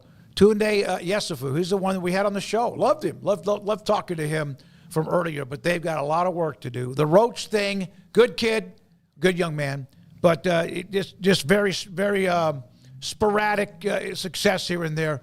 And now they have to rebuild a lot of their roster. When we come back, Paul Catalina and his top 5. Selecting your patio sofa. Choosing that grill would have taken weeks. Probably your car needed way more time. For sure, you would have spent months mulling over that pool of yours. Protecting your prized possessions needs no time, though.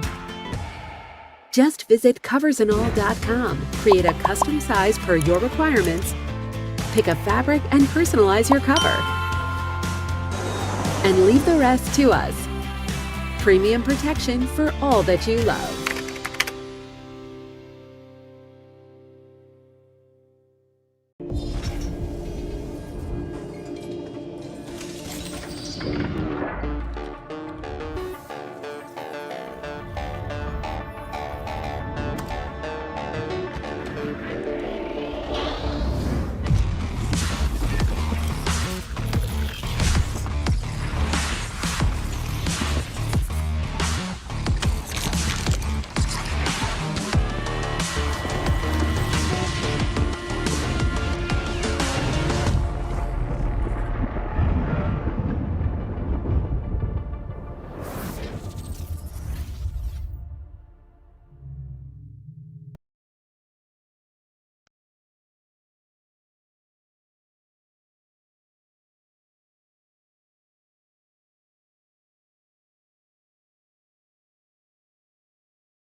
You might ask yourself what functional mushrooms are good for. Whether it's lion's mane, cordyceps, turkey tail, shiitake, reishi, they all serve a purpose.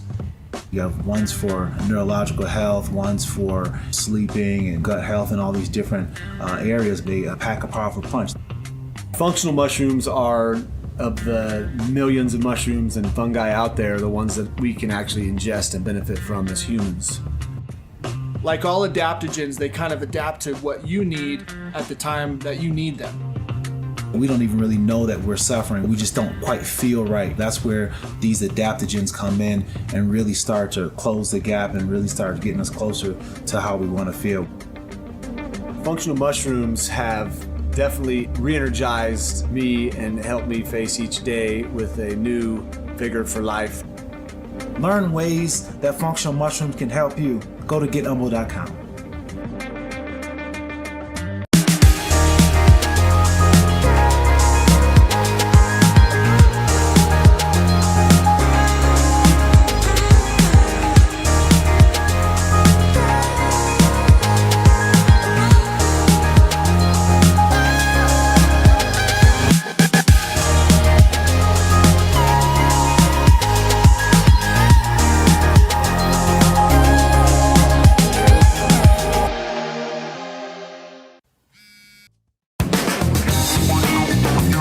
This is Paul Catalina's Top 5, brought to you by Ticket Club. Forget the fees, just big savings. Click the link in the description to find out more. Welcome. This is Paul Catalina's Top 5, brought to you by Ticket Club. You know what? Let's do all college basketball this week. Since it is, after all, the NCAA tournament, let's talk about some coaching hires. The top 5 best ones, as a matter of fact. Number 5. Jay Lucas at Miami, been an assistant at Duke for a while, comes from a coaching family. Of course, you've probably heard of his dad, John Lucas, who's coached college level, pro level, all over the place. He is a brilliant young coaching mind that comes to Miami. Look, Jim Larrañaga was just cooked. He was too old to kind of run the pace anymore. They went and they got a young guy with a ton of energy who is a great basketball mind in Jay Lucas and brought him into Miami. He'll be a great recruiter. This is a team that, remember, made a deep run just a few years ago under Jim Larrañaga. So they have the wherewithal to do it. NIL is not a problem at Miami, and Jay Lucas will fit in really well with the Canes. And an ACC that, past Duke right now, is wide open. Number 4, Nico Medved at Minnesota. Seth Greenberg yesterday on our show called him an offensive genius.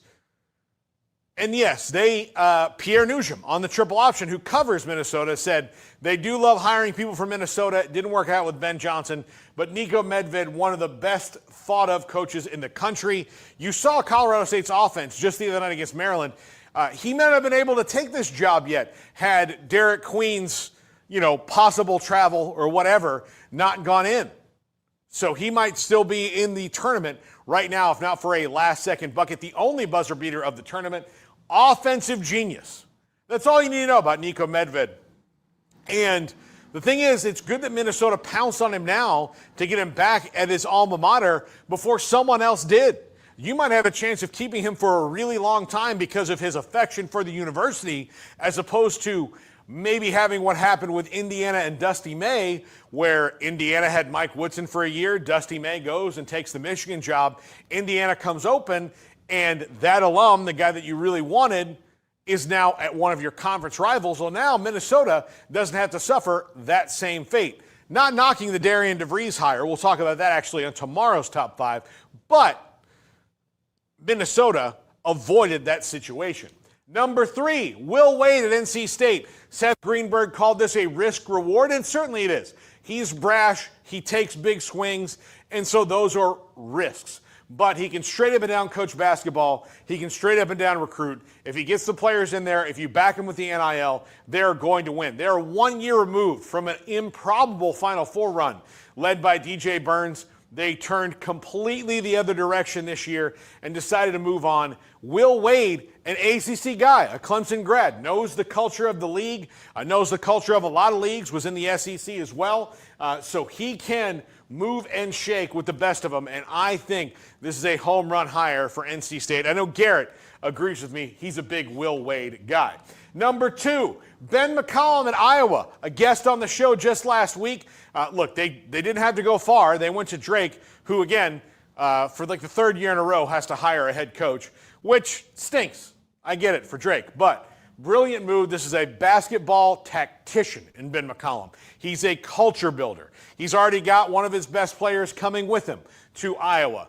And this is just a fit as it goes. He's going to thrive there. Fran McCaffrey did a great job for a long time. It was time for a new voice, and they couldn't have not done better than Ben McCollum at Iowa. He's ready for his chance. 4 national titles at the Division II level. This guy is ready. He is the Chris Klieman or Kalen DeBoer or Lance Leipold of college basketball. And I think he's going to make some noise with the Hawkeyes. And number 1, Sean Miller at Texas. This is just a great picture of him. I mean, he's really emoting there. Really emoting. But he had his press conference today. He said, when you are the flagship university in Texas, there are no limits to what you can do. And the fact that he knows that already and believes in that mantra is going to serve the Longhorns well. He recruited great NBA players at Arizona. He gave Xavier the renaissance that they needed there when he came back for a second run.